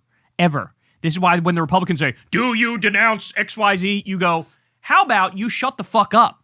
How about that? How about you hop on a short bus to shut the fuck upsville? I'm not condemning shit that you want me to condemn, because whatever you want me to condemn, you're fucking worse than that. Okay? Never play their game, Abdul. And unhelpful, unquote. It's true that there are some really harsh comments about Haley Stevens that I've seen. Here's one. Quote, she's a suit with a large AIPAC bank account. That's it. She can't string together 2 coherent sentences. So now you're not allowed to state things that are true? Is that the argument? Well, it's mean, even though it's true, so stop it. I can't, bro. Guys, understand something? This is what they do when they have nothing on you. They have nothing on Abdul. They have nothing on Abdul. So what do? I don't know. Call him misogynist. Call his followers misogynist. Say the attacks are unacceptable, even though I'll read the attacks and they're literally correct. She's a sellout who forgot how to think for herself. Corporate money can't buy her a personality. Do you know Oh, that's correct. who said that? Him, probably, and he's right. That was you in your campaign. And I want to speak to that because Look at the smug face. Bro thought he freaked it. Every one of those comments was 100% correct. And Jake was like, do you know you said this? Yeah. And he should stand by every single one of those things because it's correct, Jake. Oh my God, man, I can't. How are we ever going to defeat the fascists when these are people who are supposed to be our allies? Look, I'm sorry, bro. If you're a liberal, you're going to have to pick a side, bro. You're going to have to pick a side. Like, I love you. I support you. I'm all about the liberal left-wing alliance. But if you are going along with these pathetic smears of Abdul, these pathetic attempts at a gotcha of Abdul, if you're riding with Haley Stevens, I'm sorry. You need to come to terms with the fact that you're just diet MAGA if you're riding with Haley Stevens. I'm not trying to say that as a put-down. I'm not trying to say that as, a hit on you. I'm just trying to explain things objectively. If you support Haley Stevens, you support APAC. If you support Haley Stevens, you support the corporate donors that are propping her up, okay? If you support Haley Stevens, you support the MAGA billionaire donors that are funding her campaign to the tune of tens of millions of dollars through APAC. So at some point, you just got to look in the mirror and say, I am actually not the antithesis of MAGA. I am half MAGA. They are my brothers, okay? The actual ideological opponents of MAGA are the left, period, full stop. Full stop. So I hope there's a lot of liberals listening to this who go, you know what? I am going to pick a side, and I'm going to go with the leftists because I think they're actually going to fight MAGA and deliver this country something positive, as opposed to diet MAGA, who's going to give us more of the same. And by the way, the more diet MAGA controls the Democratic Party, the more you feed the next wave of fascism and Christian nationalism and extremism, because you cannot defeat far-right politics with centrist neoliberal diet MAGA shit. You can only defeat it with democratic socialism and social democracy. Because every single time we talk about all the outside money coming in as a crutch in this election, it seems as though we're not hearing any explanation as to why. I think we saw some of it last week when the Congresswoman voted in favor of sending $3.3 billion of our tax dollars that should be spent on our healthcare and our schools to a foreign government to buy bombs and tanks. I would really like to hear a fulsome explanation of exactly what the trade-off has been. And unfortunately, $50 million doesn't fall off trees. It doesn't come from nowhere. It comes because there's been some expectation on the back. So I want to know what was said to get that money into this election. Well played there by Abdul, but we got another example of a pathetic gotcha attempt, this time from Alex Wagner. Let's listen. Here we go. So the idea that Michigan tax dollars should be sent to a foreign government that wants to foreclose on Palestinian rights to peace, dignity, and self-determination, which I hold equal to Jewish rights to peace, dignity, and self-determination. But the idea that our money is being sent to a government that wants to foreclose on one community's right to self-determination and being misused away from solving the needs of the people I'm actually serving is a pretty crazy thing. And in setting up this question about Israel's right to exist, you rightly point to the idea of whether or not there is American intervention that ought to be spent to enforce that. And I think the vast majority of Americans would say, whatever you think about Israel's right to exist, our tax dollars should not be used for the interests of a foreign government when they need to be used for the interests of the people living in our community on its own. So I believe in equal rights to peace, dignity, and self-determination for Palestinians and Jewish Israelis alike. But I also understand that in an era where people ask you, how are you going to pay for that when you want to give people healthcare, or how are you going to pay for that when you want to give people good schools, it's pretty crazy to be sending our money over there when it could be used over here. So no funding to ensure the survival or future of the Jewish state. Well, Oh my days, this is embarrassing. Oh, holy shit. Did you see her summation of the masterclass he just laid out? Oh, listen again. So understand that in an era where people ask you, how are you going to pay for that when you want to give people healthcare, or how are you going to pay for that when you want to give people good schools, it's pretty crazy to be sending our money over there when it could be used over here. So no funding to ensure the survival or future of the Jewish state. Well, The survival or future of the Jewish state. Could you imagine somebody saying no money to fund the survival or the future of apartheid South Africa? Because that's what she's doing. She wants one special, precious ethno-state that's allowed to do whatever it wants. Funny, she's never said that about the Palestinians. What about the Palestinians? They don't have a state, so I guess they don't have a right to exist. They don't have any protections. Why are you not begging for us to fund them? Oh my God, I'm so... I can't, bro. I can't. The pro-Israel crowd is totally nuts. They are completely out of their minds. When it could be used over here. So no funding to ensure the survival or future of the Jewish state. Well, I turn that back around on you, Alex, and say, why is it our responsibility to ensure that? I'm just asking because I think no, I mean, but like, but why is it? Why is it understanding?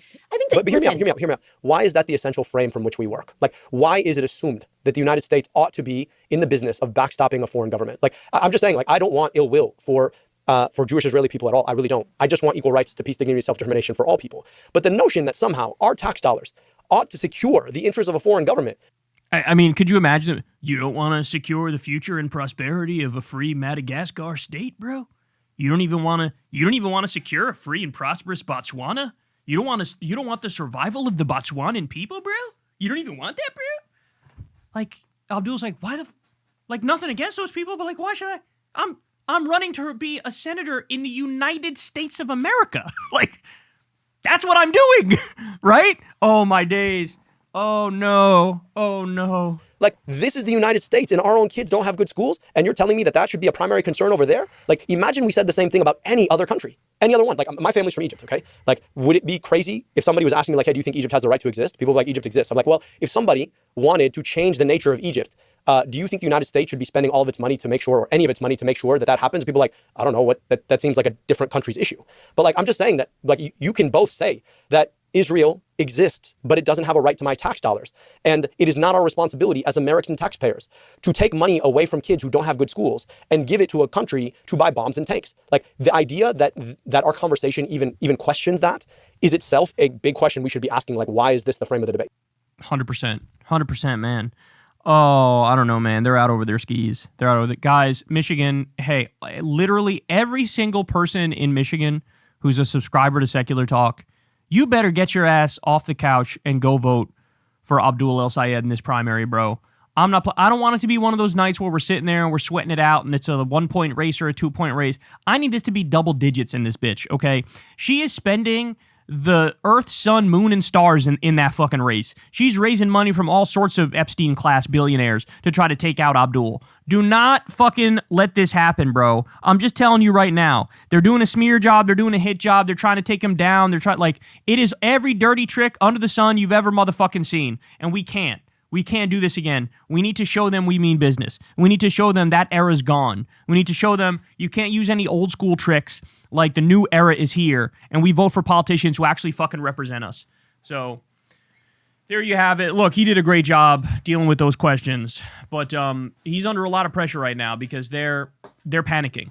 They're panicking. We're down the home stretch, and in the home stretch, they will break out anything and everything they fucking have. You understand what I'm saying? It is going to be a coordinated hit job to the max.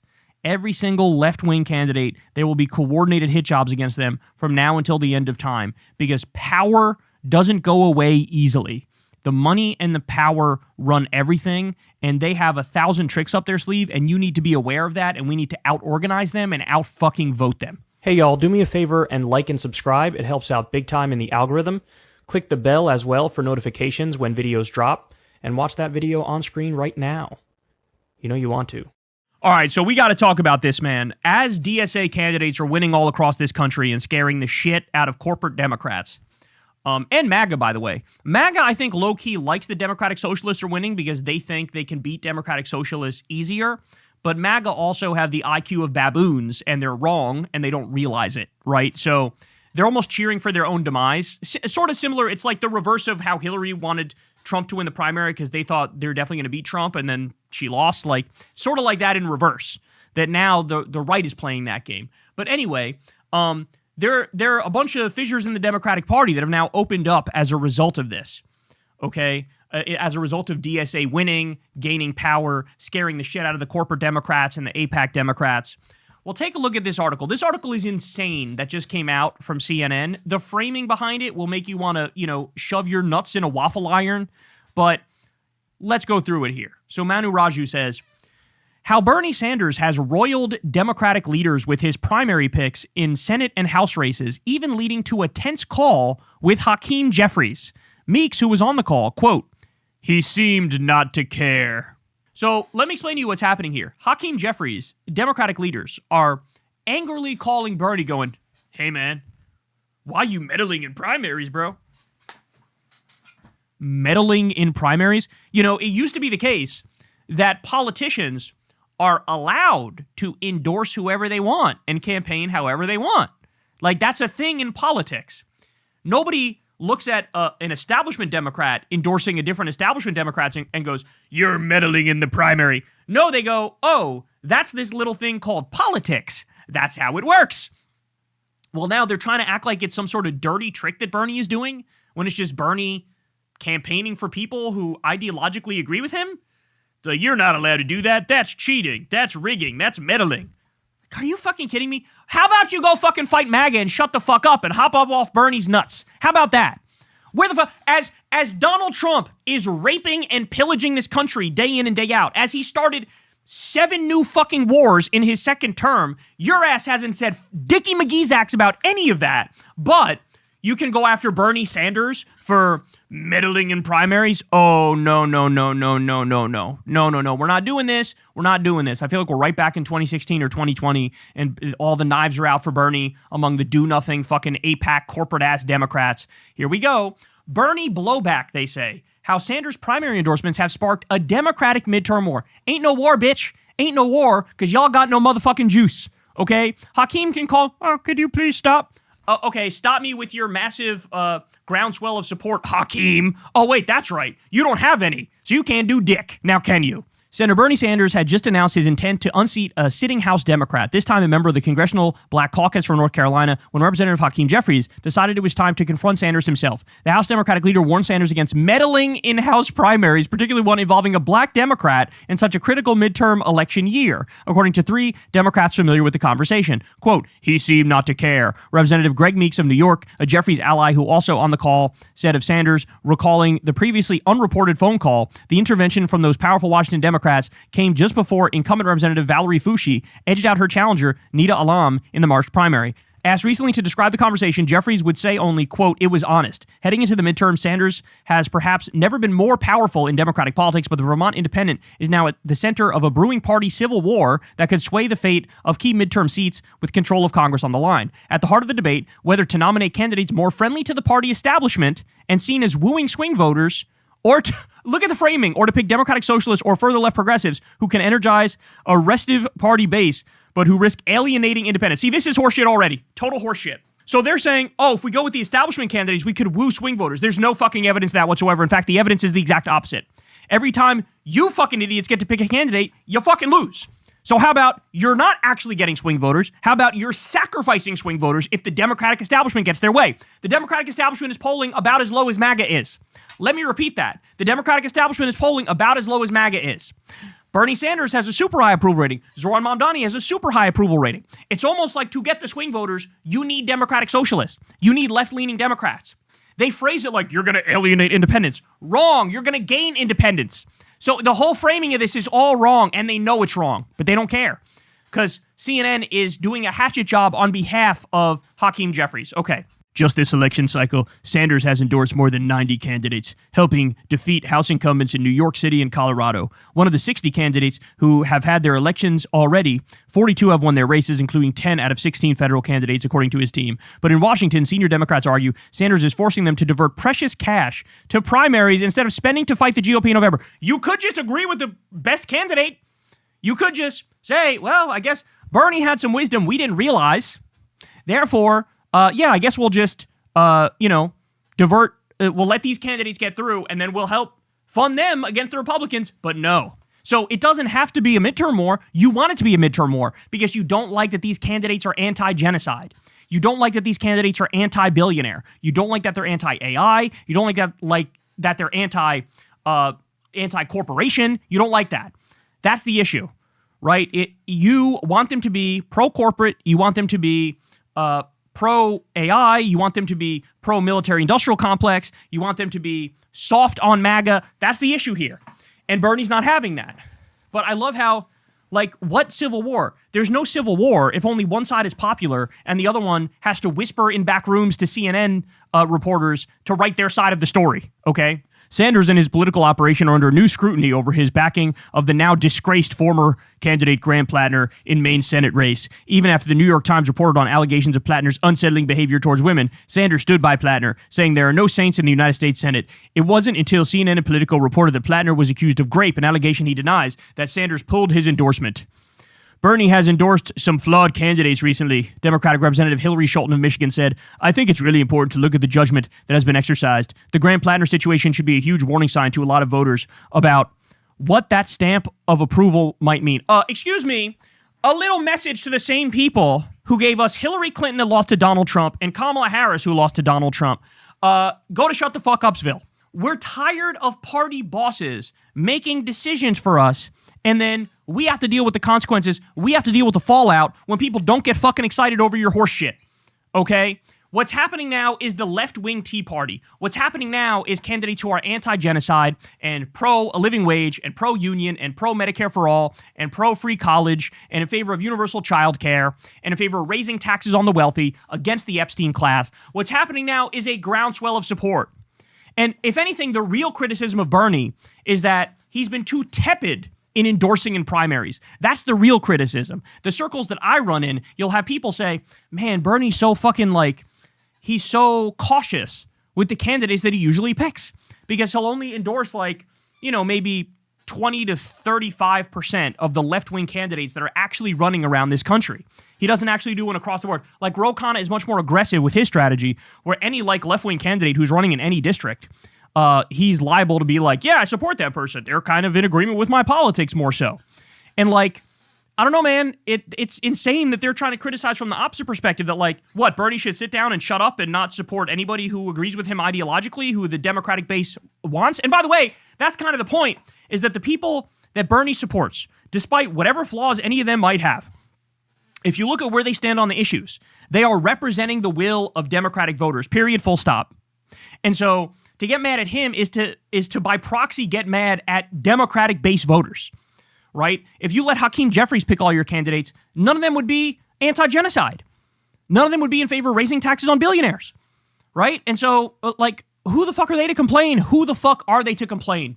They say the clash between Sanders and the party establishment is coming to a head in the critical battleground state of Michigan, where he's rallying this weekend. Sanders is campaigning with Senate candidate Abdul El-Sayed and House candidate William Lawrence, whom Congressional Black Caucus members are pushing to defeat after he derided black political leaders in 2024 comments. Sanders was unapologetic when asked whether he's making it harder for Democrats to win in November. No, the 84-year-old said, I think, in fact, the candidates we are supporting are the candidates who are representing working people, and I think it's time, long overdue, for the Democratic Party to stop worrying about their wealthy campaign funders and start worrying about the needs of working people.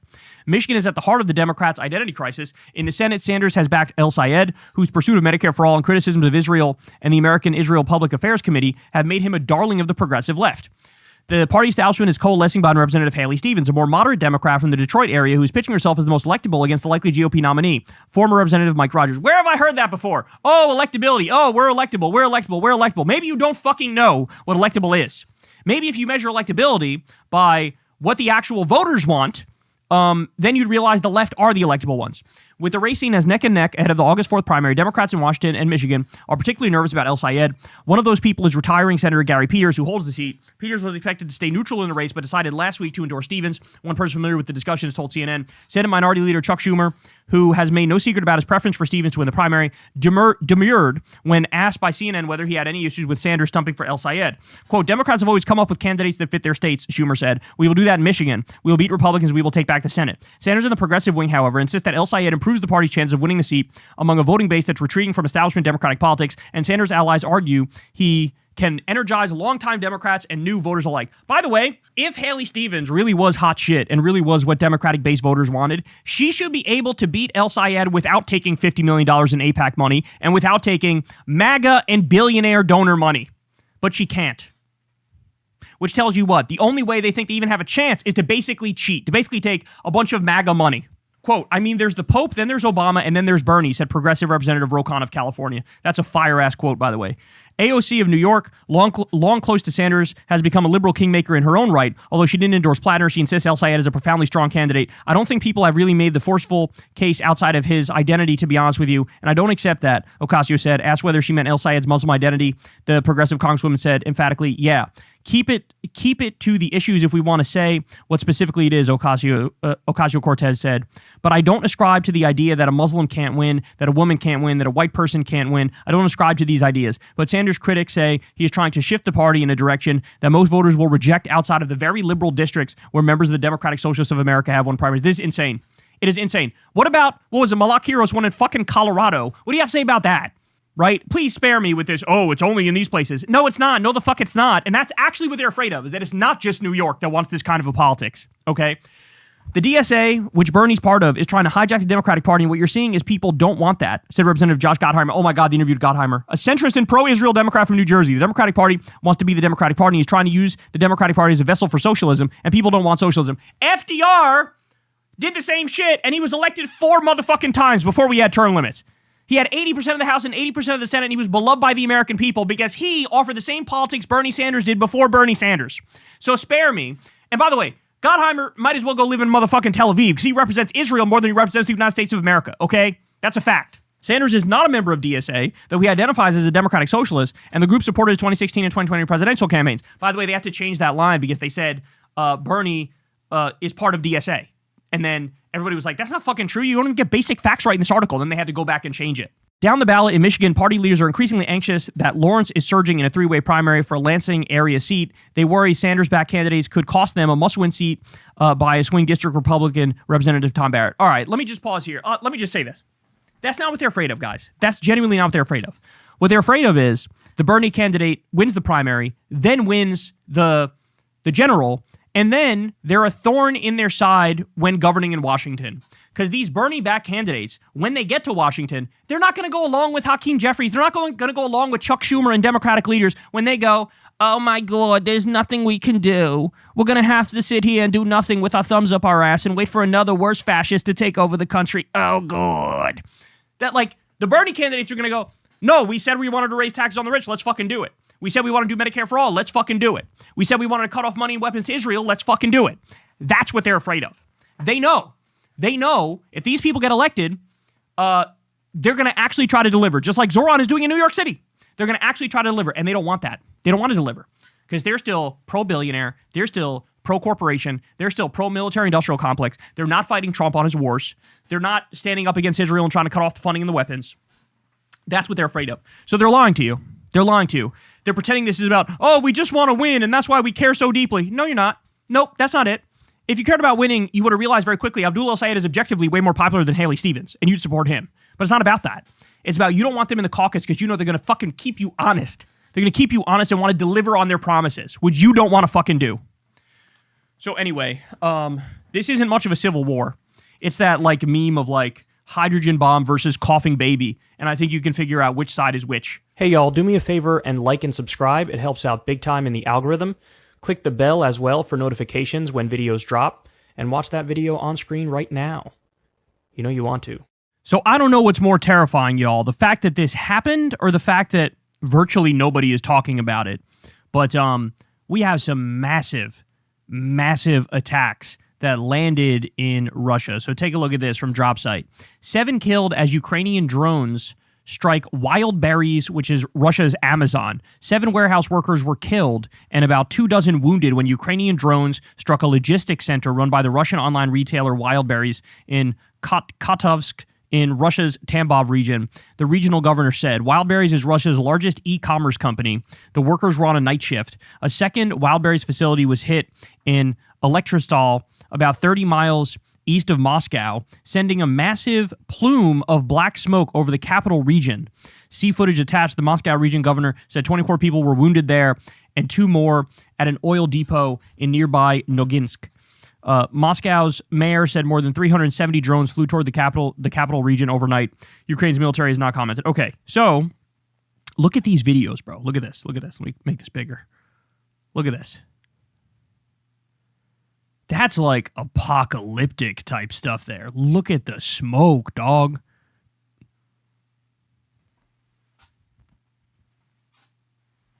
That's insane right there. That is insane. All right, let me do this one too. Oh, there's just a picture. But Jesus Christ. Look at that, dog. Look at that. All right, breaking. Apocalyptic black sky over Moscow, Russia, after Ukrainian drone struck the Moscow oil refinery this morning, covering the region in thick, non-moving black smoke. What the fuck?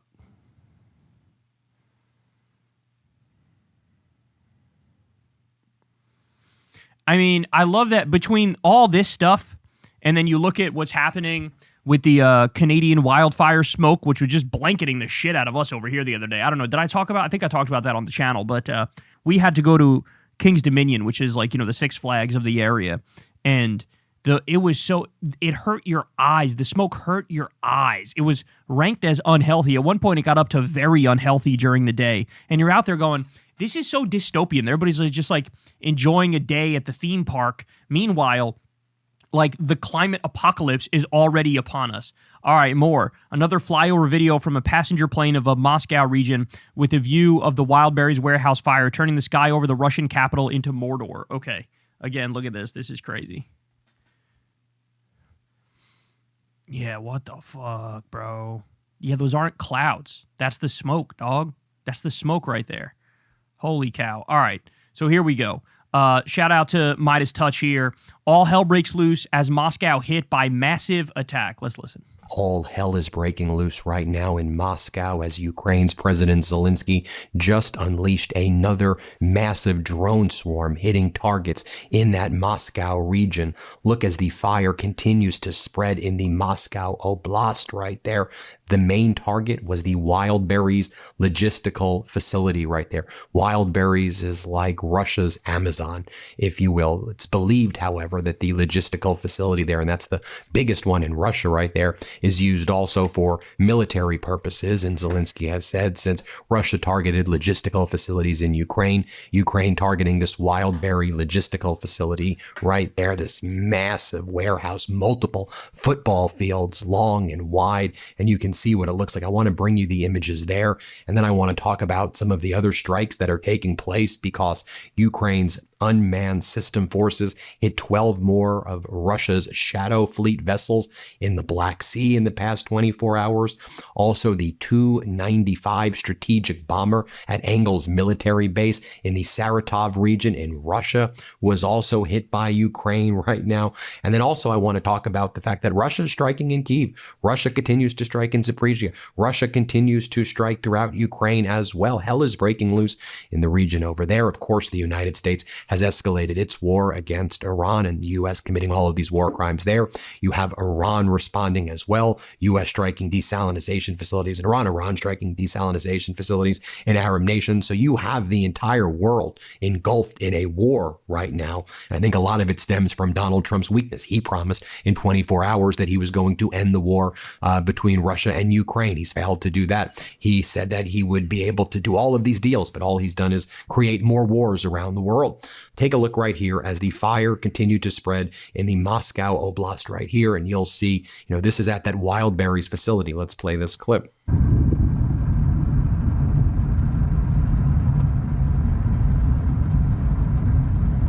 Pan back a little bit, and you can see the Ukrainian drones attacking the oil depots in the Moscow Oblast as well. Some oil depots being hit, the Wildberries facility being hit. Let's show you what went down there.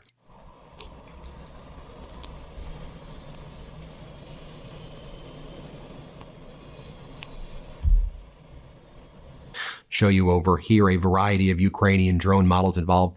Hat tip to my friend Jay in Kyiv.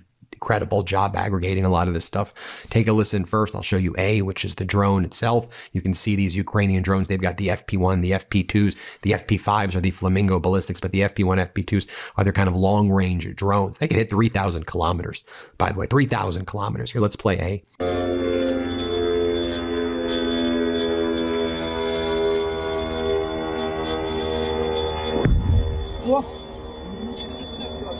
Now I'll just show you B right here so you can see what it looks like with that Wildberries facility completely engulfed. Here, watch for yourself.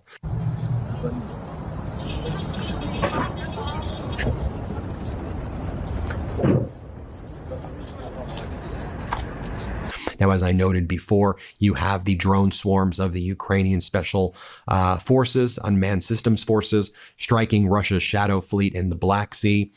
You know that they've been striking hard as well in the Sea of Azov.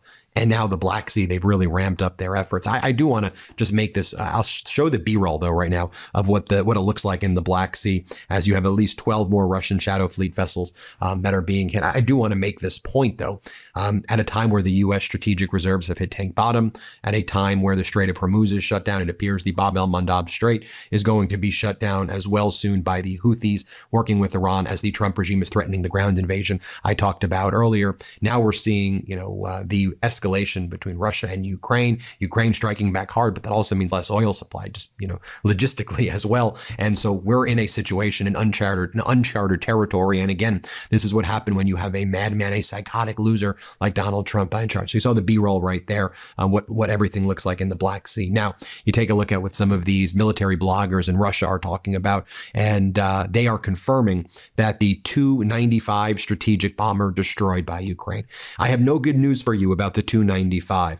Of course, you can argue, it's what they were texting each other, that people are alive, and that's the main thing. That is indeed the main thing. It's just we no longer build such an aircraft. We haven't built them for a long time. The Tu-95 is the one of the bombers that is exalted in Russia.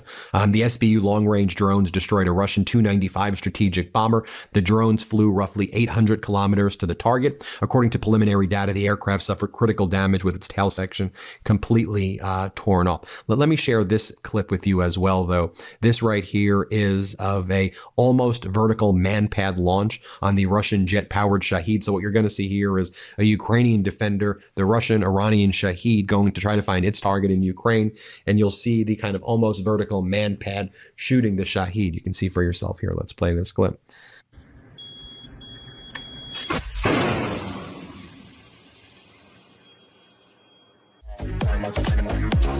Yeah!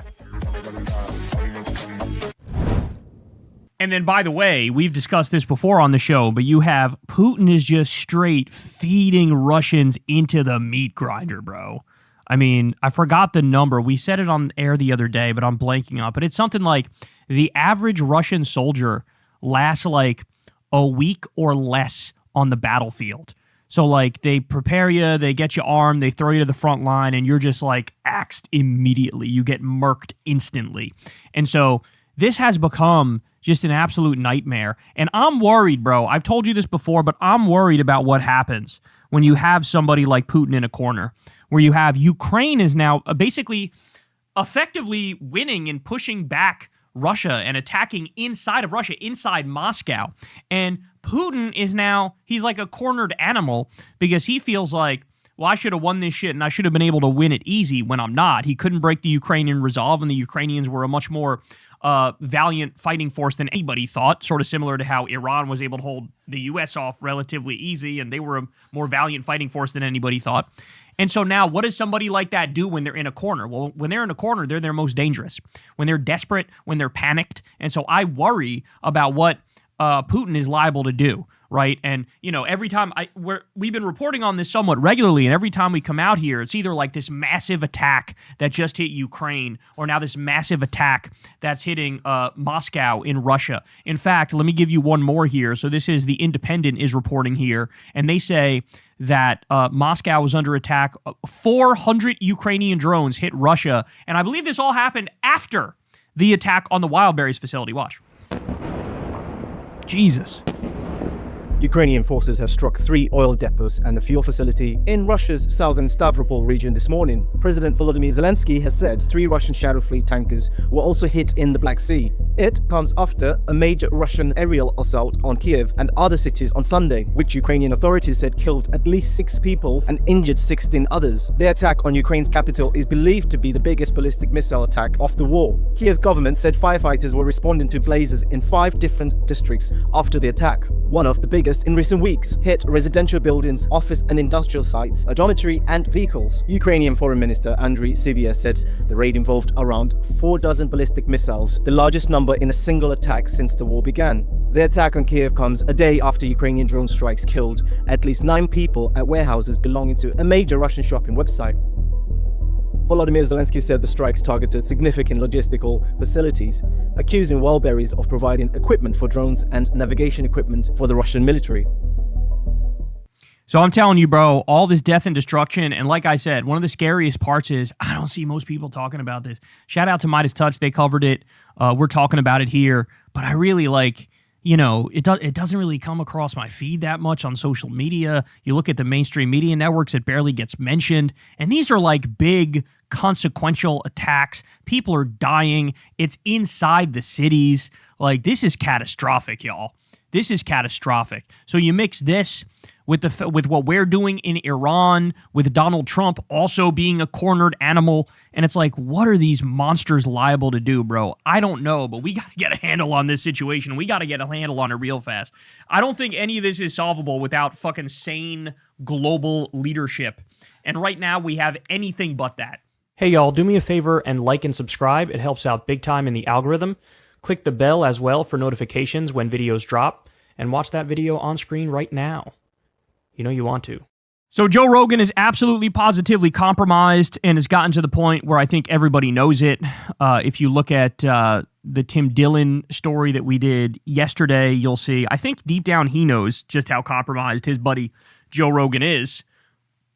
Not only did J.D. Vance humiliate himself on that podcast, but Rogan himself was also humiliating because he didn't ask so many crucial questions that he could have and should have asked if he actually gave a shit, right? And if he wasn't part of that Epstein class. Shout out to American Redact here. This video is titled Joe Rogan's Podcast is a Propaganda Machine, and it's covering the atrocity that was the J.D. Vance podcast. Let's listen.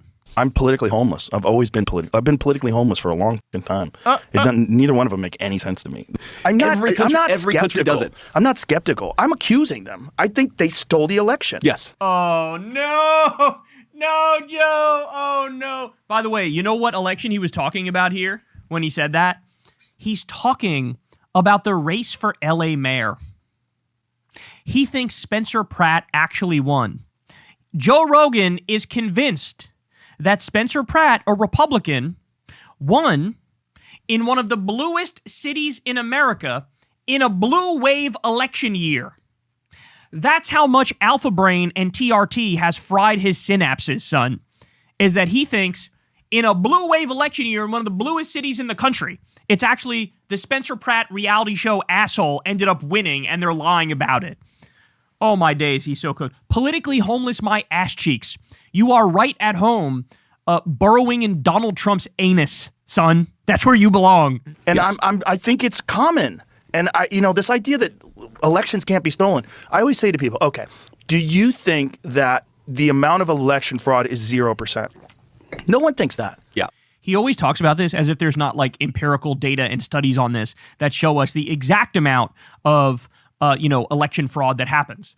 He acts like there's never been a detailed analysis that breaks it all down. And when you look at the detailed analysis, it becomes very clear. Donald Trump did not win that election, and it's negligible, the amount of actual fraud that happens. And when it does happen, it's mostly right-wingers, by the way. No one thinks it's zero. All right, so Joe Rogan just had the Vice President of the United States, J.D. Vance, on his comedy podcast the other day, and to absolutely no one's surprise, Joe politically homeless Rogan pretty much just gave J.D. Vance free reign on his podcast and allowed him to spew basically as much propaganda as he wanted to with zero pushback from Joseph, which is obviously the worst part about Joe Rogan interviewing these types of guests. I mean, he's just not prepared whatsoever for these interviews, and he's actually so dense that all J.D. really had to do was swear a couple times, say dude and bro here and there, and Joe Rogan basically treated him as a friend and let him say just about any and everything on the show with no challenges or even perplexity searches from Joe. Like when the whole topic of Trump being in the Epstein files came up, there was just radio silence from Joe's end. Like it was just glazed over and never spoken about again. By the way, do I think there is I've never seen a single piece of credible evidence that the President of the United States engaged in wrongdoing with minors. Ever.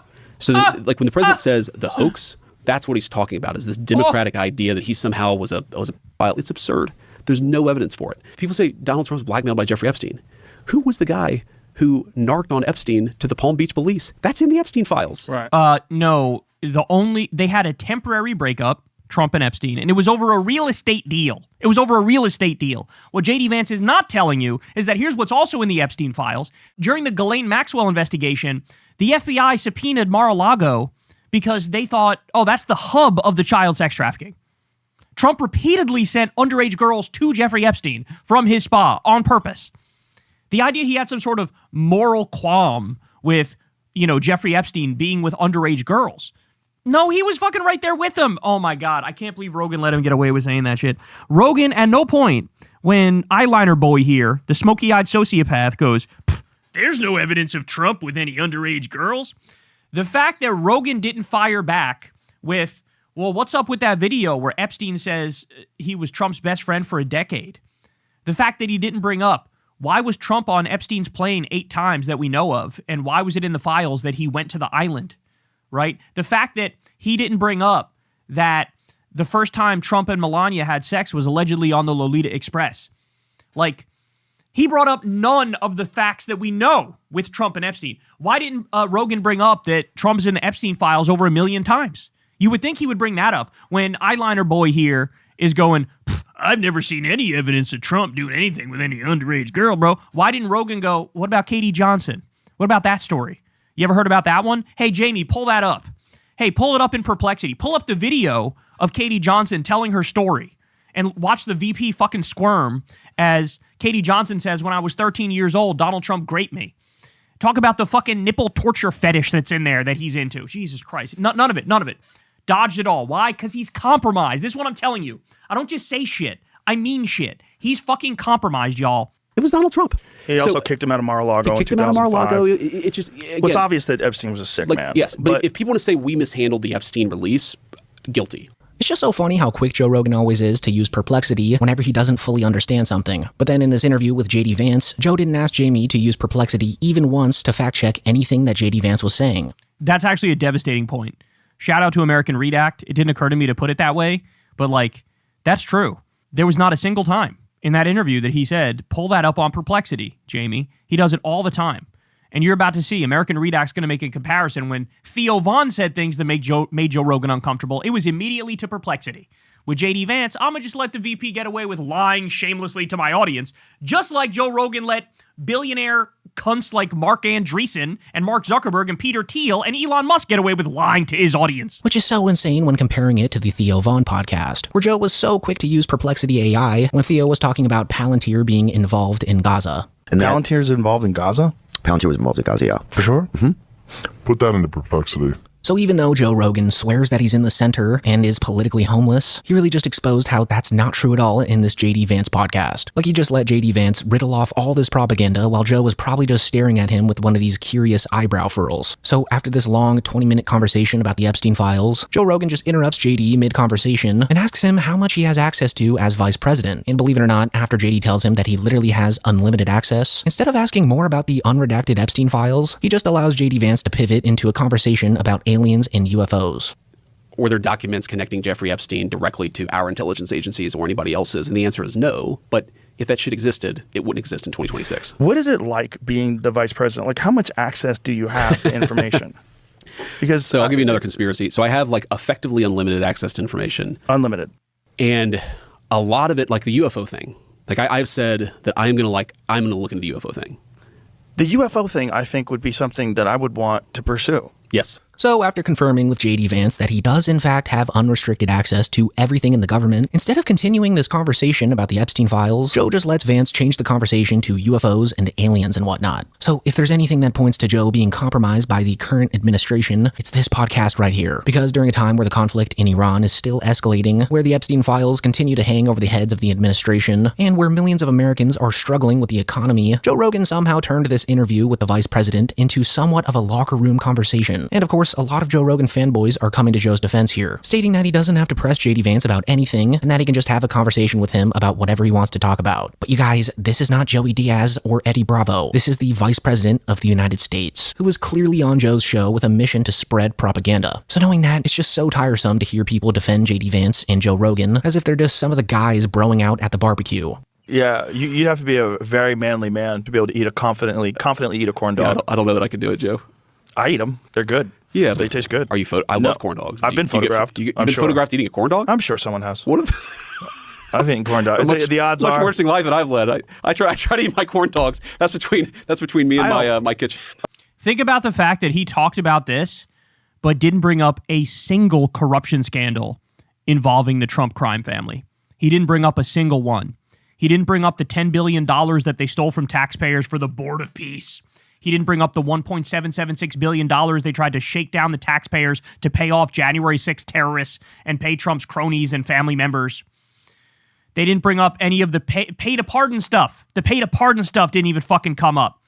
The reflecting pool fiasco, his vanity projects, none of that shit came up, but he's talking about corn dogs and foods that look like dicks. I'm not scared to eat a corn dog. I just think it's funny that people they're so afraid of being anything that looks like a dick. You can't. Like bananas, corn dogs. Like instead of pressing Vance on all the topics that millions of Americans are upset about, they talked about how Joe Biden eating ice cream always looks suggestive to them. I think the argument for Biden was he was one of the only people who could hold that together. He doesn't read as a crazy person to the general electorate, even though, you know. I got hairy legs. When he would tell stories like, "Oh, I'll tell you about corn pop." Like, what? What the fuck is going on? The thing I couldn't get over Biden is just bad staff work, man. The way that he ate ice cream. I mean, it's like, you know, we could bring some of this stuff up, but it's like they would get him eating ice cream in the most ridiculous, suggestive way imaginable. I never even paid attention to that. Oh, my God. Like, I never saw that. People would literally chop off their pinky toe in order to get that old doddering fool back in office because at least then, you know, we weren't in an illegal war against Iran and bombing their schools. At least then we weren't lighting up fishermen in the Caribbean for no fucking reason. Okay, at least then there weren't ICE concentration camps and people being sent there to be tortured and raped. Okay, at least then gas was less expensive. Like, this is what Joe Rogan talked to this idiot about. Such bad optics. Okay, so there's a clip I want to say from the 2016. So this is just insane. I mean, you've got quite possibly the dumbest, most accidentally rich, famous person to ever exist interviewing the literal vice president of the United States during a time where the country's at war and the Epstein files still haven't been made fully transparent, talking about how Joe Biden being photographed eating ice cream is quote-unquote such bad optics. I mean, Joe Rogan's always claimed to be a radical centrist and loves throwing around the term independent media when he's referring to his show, but this is what he does when he has someone who sits at the highest levels of government who is in a position to answer questions about some of the biggest issues facing the country. Like, more and more, this podcast just seems like the Peter Thiel experience nowadays. Anyways, during the podcast, it seemed like Joe Rogan suddenly remembered that this is an interview after all, and started to actually sort of press JD Vance about selective topics. Like, for example, when the topic of the war came up, Joe questioned JD Vance about Trump's reason for going. And this is really one of the only parts of the podcast where he had JD on his toes. But being that this is Joe Rogan, obviously whenever JD would give his answer, Joe had little to no questions following what JD would say. And funnily enough, he never once stopped JD to put what he said into perplexity AI. Like, JD Vance pretty much just told Joe that he was an OG Epstein conspiracy guy, and that he's gone down every rabbit hole there was, and that was really enough to get Joe to shut up about it. What I think a lot of people, I've heard this argument, is this idea that Donald Trump, you know, was sort of, I've even heard people say he was blackmailed into this. Yeah. There is a literal reason in the Epstein files to believe that. Jeffrey Epstein emailed somebody in 2011 saying that Trump at that moment was at his house with one of the victims. Okay, the name was redacted. It was one of the victims. Which means, as you all know, Jeffrey Epstein's properties were bugged. There were videos. There was, you know, you could get the audio, you can get the video. So that means there's pictures and videos of the president with underage girls. Okay? Mossad has that. The KGB has that. Probably the CIA has that. He's blackmailed. He's a blackmailed fredophile. Right? There's reason to believe that. Did Joe Rogan bring up that email that exists as soon as JD Vance said this or no? Really? That's not true, dude. Whether you agree or disagree with our negotiation, or whether you agree or disagree with the decision to launch the campaign Epic Theory to begin with, the idea that Donald Trump is being like blackmailed is crazy to me. That's just not how Donald Trump operates. Can you understand though why people would come to that conclusion, especially because of the Epstein files? What do you mean? Well, the Epstein files were supposed to be released, and there was a tremendous amount of resistance to those files being released. And that concerned a lot of people. Because if you're talking about very wealthy, powerful people that were engaged in crimes. I see. So you're basically saying, like, the fear is that whatever's in the Epstein files was used to blackmail, like, the administration into doing the Iran thing. Or at the very least, the people that were involved in the Epstein files that didn't want them coming out had undue influence. Well, again, like, say this with all candor, like, we absolutely screwed up the comms of the Epstein files, like we just did. But do I think the reason we screwed up the comms is because we were trying to hide something? No.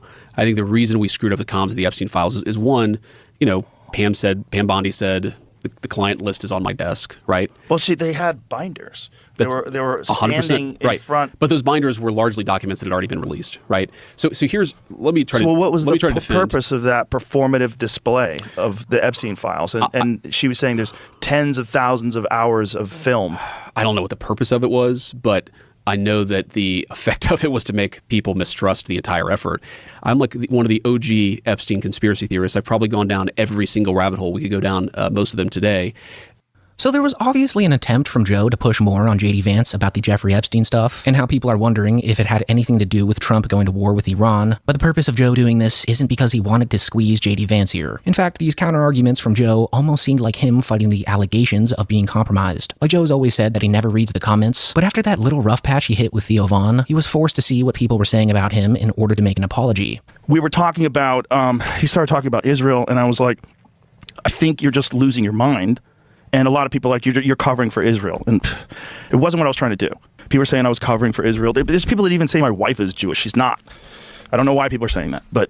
So he's fully aware of these allegations about him being compromised. So all these objections from Joe in this JD Vance podcast here really just seem like a load of baloney. I mean, it was almost like Joe was doing this so his comedian friends wouldn't attack him again in the media for giving yet another politician a joyride on his podcast. Like, it felt like Joe went into the conversation with some sort of quota where he had to push back a certain amount to not come across like the administration puppet that he truly is. But these pushbacks were so weak because whenever JD would respond to one, Joe would just take Vance's word for it. Like, again, it's just so... Rogan was literally part of the Epstein files cover-up.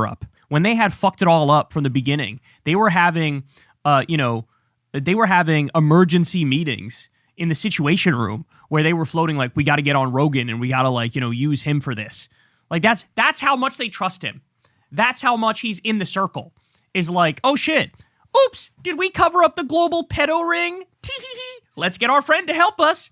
And by the way, what does Joe Rogan do outside of having MAGA on his podcast? Nothing but the Epstein class billionaires, man. He has a new one on every month. Saying that he never once put anything into perplexity. I mean, when Joe asked why some redacted names in the Epstein files seemingly weren't victims, after JD Vance gave his answer, Joe just shifted the topic once again.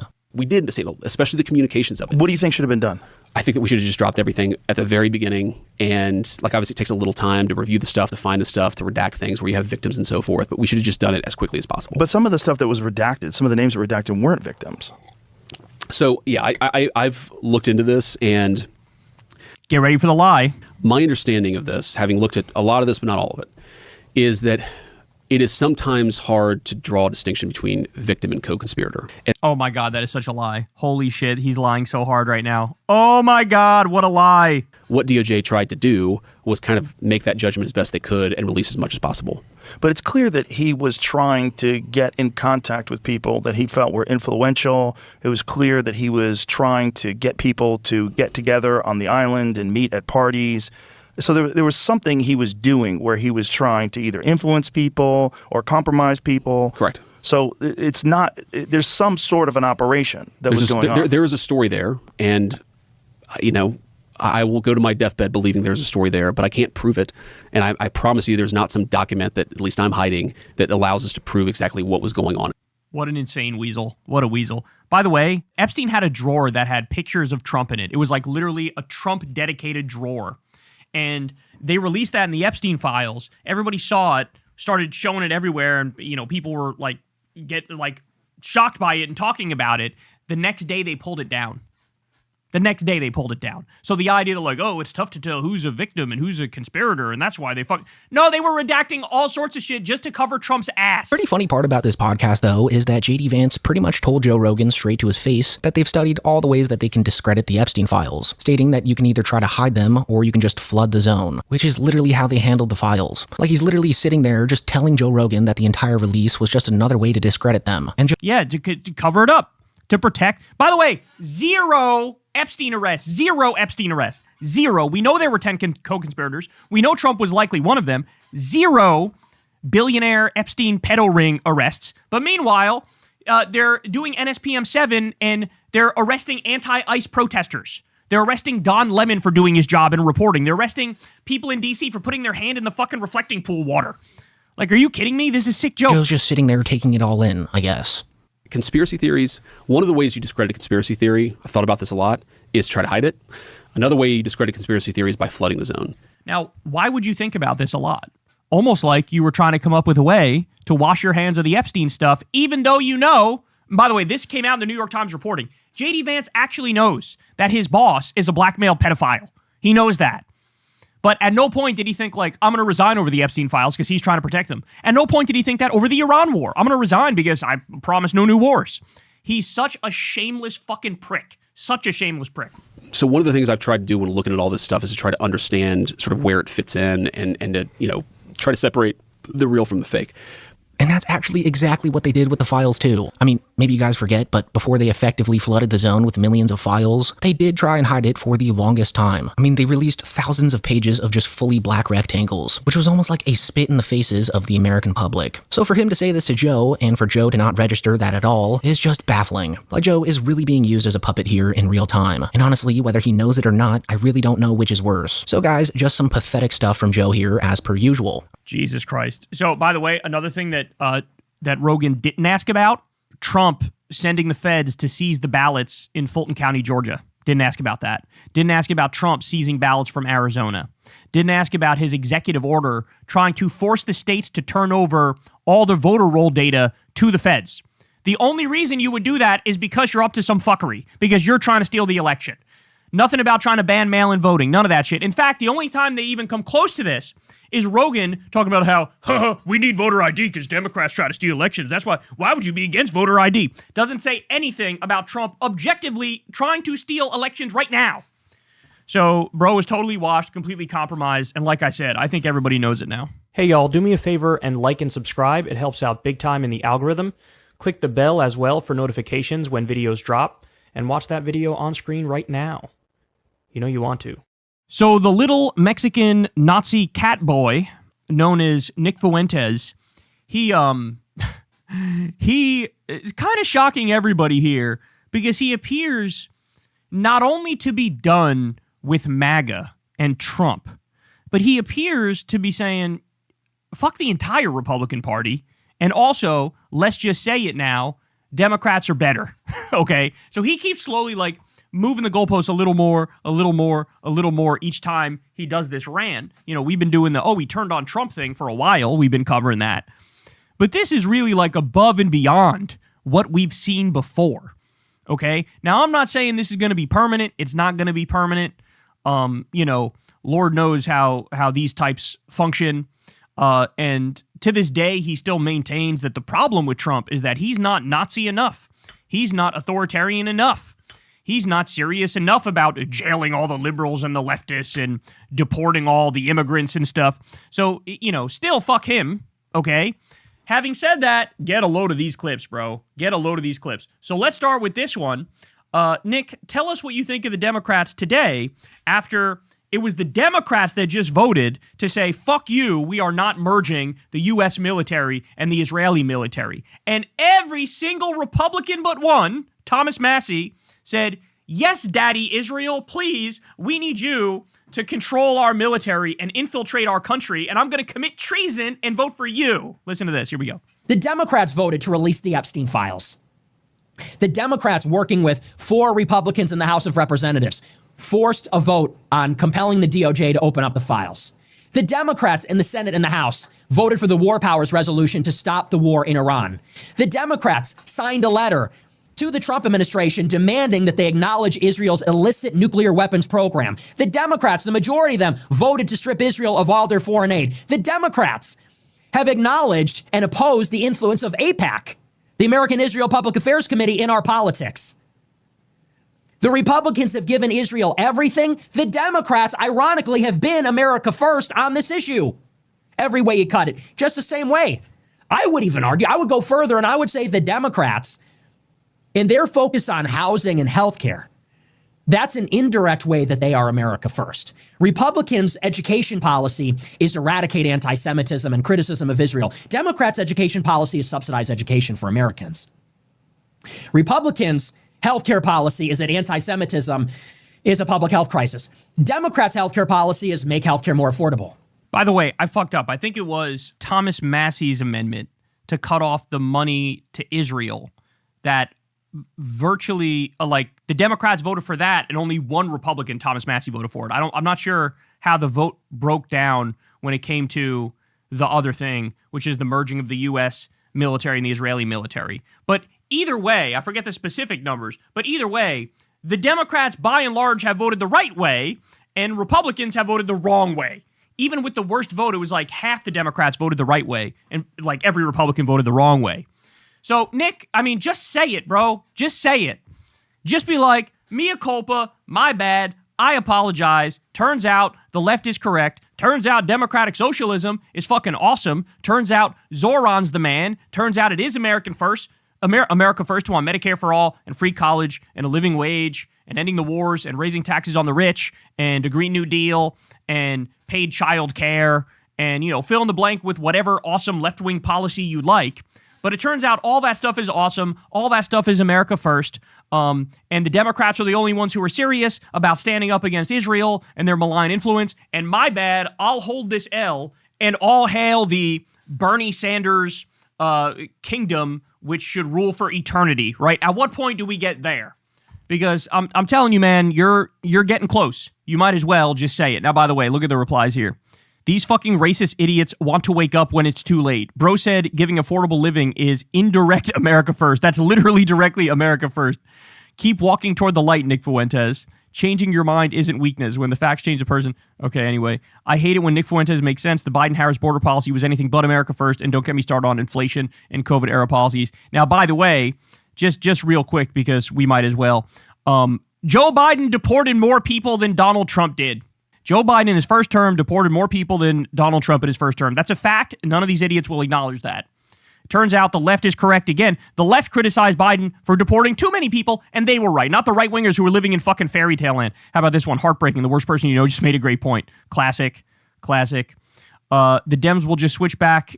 Ukraine, both parties suck and lie. Oh, we got some both sides bullshit in there. What fucking timeline is this? Anyway, this goes on. Nick discovering he can support Democrats and still be racist wasn't on my bingo card. So anyway, but he's not done, though, because we also got this one. Nick reacts to J.D. Vance on JRE and cannot mask his dislike of him. Okay, here we go. So I'm sure many of you guys have seen it and you've heard about it. J.D. Vance was on Joe Rogan for a 3-hour interview. Honestly, I just can't stand this person. So let me just say at the outset, I'm not objective at all because I just can't stand this guy. And it's so funny because I put the interview on and I knew exactly how it was going to go. I set a timer. I set a stopwatch. I said, how quickly are we going to get that fake laugh? How soon into the interview are we going to get J.D. Vance doing his fake laugh at something that isn't even funny? Joe Rogan is going to say, all right, we're here for the interview. And J.D. Vance is going to be like, I was like, literally, how long is it going to take to get that? 15 seconds. 15 seconds into the interview. It was literally like, all right, so we're doing this thing. So, Mr. Vice President, hey, Joe. It's like he didn't say anything funny. He hasn't said anything yet. You got to wait until he says something funny to laugh, JD. You got to wait until he says something funny. Then you laugh. And the other thing I can't do is the relatability shtick. He's always got to throw something out there in the first 2 minutes to make him sound relatable. So they're talking about the UFC fight on the White House lawn. And that's their common ground. They're going to rap about that. Vance is at the West Wing. Joe Rogan is a UFC guy. They had the UFC fight at the White House. And so Vance says, I got to tell you, Joe, the only thing I was concerned about is with every delay from the weather, I had to go and promote my book the next day. I was thinking, I'm not going to be able to get to bed until 4 a.m. Shit, I'm not going to get any sleep. And it's like, bro, just shut the fuck up. Just shut the fuck up and just do the interview. Joe, the one thing I was concerned about is I'm not going to get any sleep tonight. Isn't that? Oh my gosh, that's so relatable. Oh my gosh. I felt the same way. Me watching at home, I felt the same way. I thought, what time am I going to get to bed? It's like that with everything. It's always doing this relatability, and it's always the swear words. They're always saying all this bullshit about me. I'm like, what the hell? Oh, dude, just please kill me. You all know where I live. Please just end it all immediately. So anyway, so I'm not objective. I am biased. I don't like this guy. I don't like him. I don't like his personality. I don't like his fake laugh. I don't like the personality thing. Anyway. Now, all that is true and funny, but I'll caution you, one of the big issues that he has with J.D. Vance is that his wife is Indian and his kids are Indian. I mean, don't take my word for it. The Groypers will tell you that straight up. Just be like, if he had a white wife, if he wasn't like a pudgy chud who wears eyeliner and he had a white wife, then they would love him, right? Because, you know, in terms of policy, he's also a vile, fucking wretched, repulsive, demented cretin like they are. But not done, because we also have this one. Here he is saying, look, it's over. It's time for Democrats to take back power. Here we go. This is why I say the Democrats need to win in 26. It's just enough is enough. He has pushed it way outside the bounds. What they're doing is just wrong now. It's not like they're not doing enough. It's not like they're not keeping their promises, although they're not. It's that what they're doing right now is bad and it's wrong. They're covering up the Epstein files actively, not passively, actively. They need to be stopped. They're bringing us to war in Iran actively. They're doing damage. They're doing harm. They're stealing from the government. They're setting this precedent that you can do these things. They're doing harm, and they're hardly doing any good. The Democrats need to get in to put a stop to this. I don't care that the Democrats have a bad agenda. The first item on their agenda is investigate and put a stop to the bullshit. Open up the Epstein files, pass the War Powers Resolution, investigate this criminality, and bring these people to justice. It's just unconscionable. And by the way, I hope I don't even come across as a seething Trump hater, even if you believe in the GOP. Let's say you're some GOP hack. Let's say you're some Republican toady, and you think it's radical to vote Republican, and you think Republicans have just they got to win in 2028. What is this doing for Republicans in 28, other than creating problems? The war in Iran, the handling of the Epstein files, the crypto scam, stuff like this. Even if you support the Republicans, what do you think this is going to do for you in 28, other than make your life more challenging? It's got to stop. He's his own worst enemy. He's our worst enemy, honestly. Notice how it's now the least cool thing in the world to be a Trump supporter and be a Republican. I mean, look, I maintain, of course, because I'm biased, but I maintain it was always the least cool thing in the world to be a Trump supporter or be a Republican. Like, duh, that's always been pretty obvious to me. But it wasn't the case that was the perception of most people, because for a while there, Republicans had their moment in the sun. But now it's undeniable. Now, when your leader's approval rating is at like 30% or 35%, and every day he cannot shut the fuck up, as he is going to his golf club to do a fundraiser and going to the World Cup and desperately trying to get into the winning photo, okay? 2 U.S. soldiers were getting blown to smithereens in an airbase in Jordan. I mean, this guy, he doesn't give a fuck about anybody but himself. Have you seen the laundry list of shit he's trying to shove his name on or put his face on, right? You all know the Trump Kennedy Center. That was the big thing. Now there's Donald J. Trump International Airport. He's trying to do the motherfucking Arc de Trump. He put his face on passports. We just saw the other day he's trying to get his face on a coin now, okay? All that's going on. Grocery prices are super fucking high. Gas prices are super high. AI's coming to take your job. People are struggling. Basically, 90% of the country is already living in a recession. Already there, right? And this guy doesn't give a fuck about him. It is now the least cool thing in the world to be a Republican. It's not edgy. It's not interesting. It's not contrarian. It's not fun. It's just, you are a fucking loser asshole who is sadistic. To be in MAGA or be even a Republican at this point, you're just a sadist. Like, you are just a sadist. You are basically advertising to the world, I have a low IQ, I'm unintelligent, I'm a dipshit, and also I'm sadistic. I know I'm in pain, so I'd like to see some federal thugs shoot a brown person in the face from time to time to make me feel better about my objectively shitty life. That's where it is. And so to have, like, Nick Fuentes come out and move the goalposts day after day after day and go deeper and deeper into, okay, we're done with this. Okay, this is crazy. Okay, this is horrible. Okay, the Democrats have to win. Okay, the Democrats are America first now. You see where we've ended up. And I told you this would happen because when you give Republicans free reign, give them the House, give them the Senate, give them the White House, give them the judiciary, give them everything. Go ahead. You guys make whatever decisions you want for the next 2 years. What happens? Immediately everybody goes, this is the worst fucking thing I've ever seen in my life. Right? Because we've seen it before with Republicans having control of everything. You know, during the Bush regime, Jesus fucking Christ, it was also a fucking nightmare. When they left office, they had like a 25 or 29% approval rating, Bush and Cheney. It's like we always learn these lessons over and over again the hard way, man. Never seen anything like it. And how can people not condemn it? How can people on our side stomach this? That's what I don't understand. And it just goes to show, one, Trump is a scam artist because he just lied about everything. And it also shows the extent to which the people don't even know what they want. how easily led the people are. Trump is a true demagogue, and he reveals what populism really is, which is a cynical tyrant, a cynical, petty tyrant, mobilizing the ignorant multitude for his own gain and leveraging that against our civil society, leveraging that against our institutions. That's crazy. See, now he even went further than me.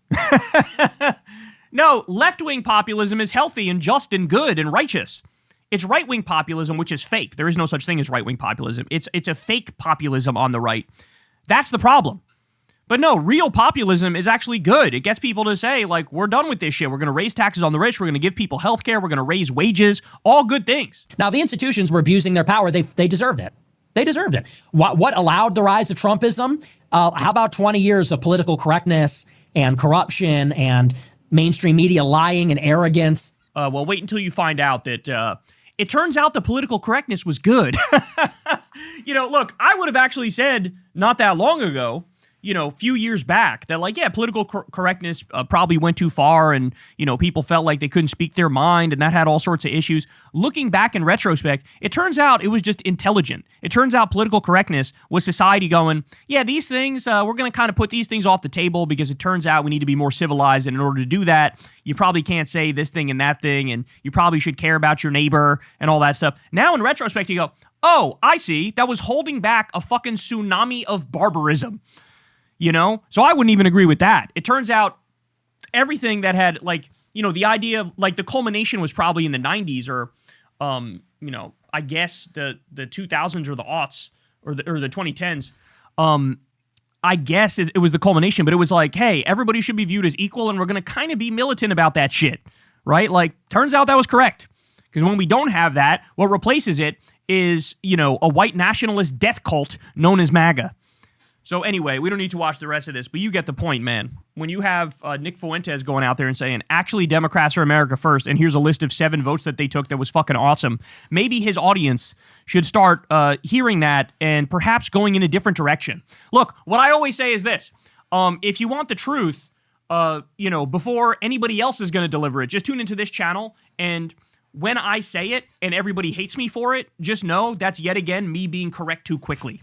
And so this is something everybody on the left, it's not just me, everybody on the left has this same experience where you're correct, you're aggressive and loud about it, but you're correct too quickly, and then everybody hates you and everybody shits on you and everybody acts like you're crazy. And then fast forward 1 year, 2 year, 3 years, and all of a sudden people go, they'll start saying it without ever even giving you credit. They'll start saying the thing you were saying years ago without ever giving you credit. Tim Dillon gave a rant the other day that sounded like it came straight out of my fucking mouth. He's going, oh, Trump is an anti-establishment. J.D. Vance is an anti-establishment. I don't want to hear shit about the deep state from you guys. You are the deep state. You're doing the Epstein cover-up. You are the warmongers. And it's like, hello, this is what I was screaming at Tim Dillon during the motherfucking election when he was giving J.D. Vance a hot stone massage on his podcast. Right? So if you want the truth and you want it earlier than anybody else will deliver it, tune into this show. But wakey, move along here. I guess better late than never. But then again, I don't trust these people as far as I could throw them. That's the show. Love y'all very much. As always, you know the drill. Everybody do me a big favor. Subscribe to the channel and click that bell icon. That helps out big time. It costs you nothing at all. You can also support the show on Patreon. Link below. Sign up for Crystal Kylan Friends on Substack. Link below as well. And of course, go subscribe to Corin's World, the YouTube channel, and come hang out with us on Monday nights. All right, I love y'all, and I will see you back here tomorrow. Peace out, y'all. Hey, y'all, do me a favor and like and subscribe. It helps out big time in the algorithm. Click the bell as well for notifications when videos drop. And watch that video on screen right now. You know you want to.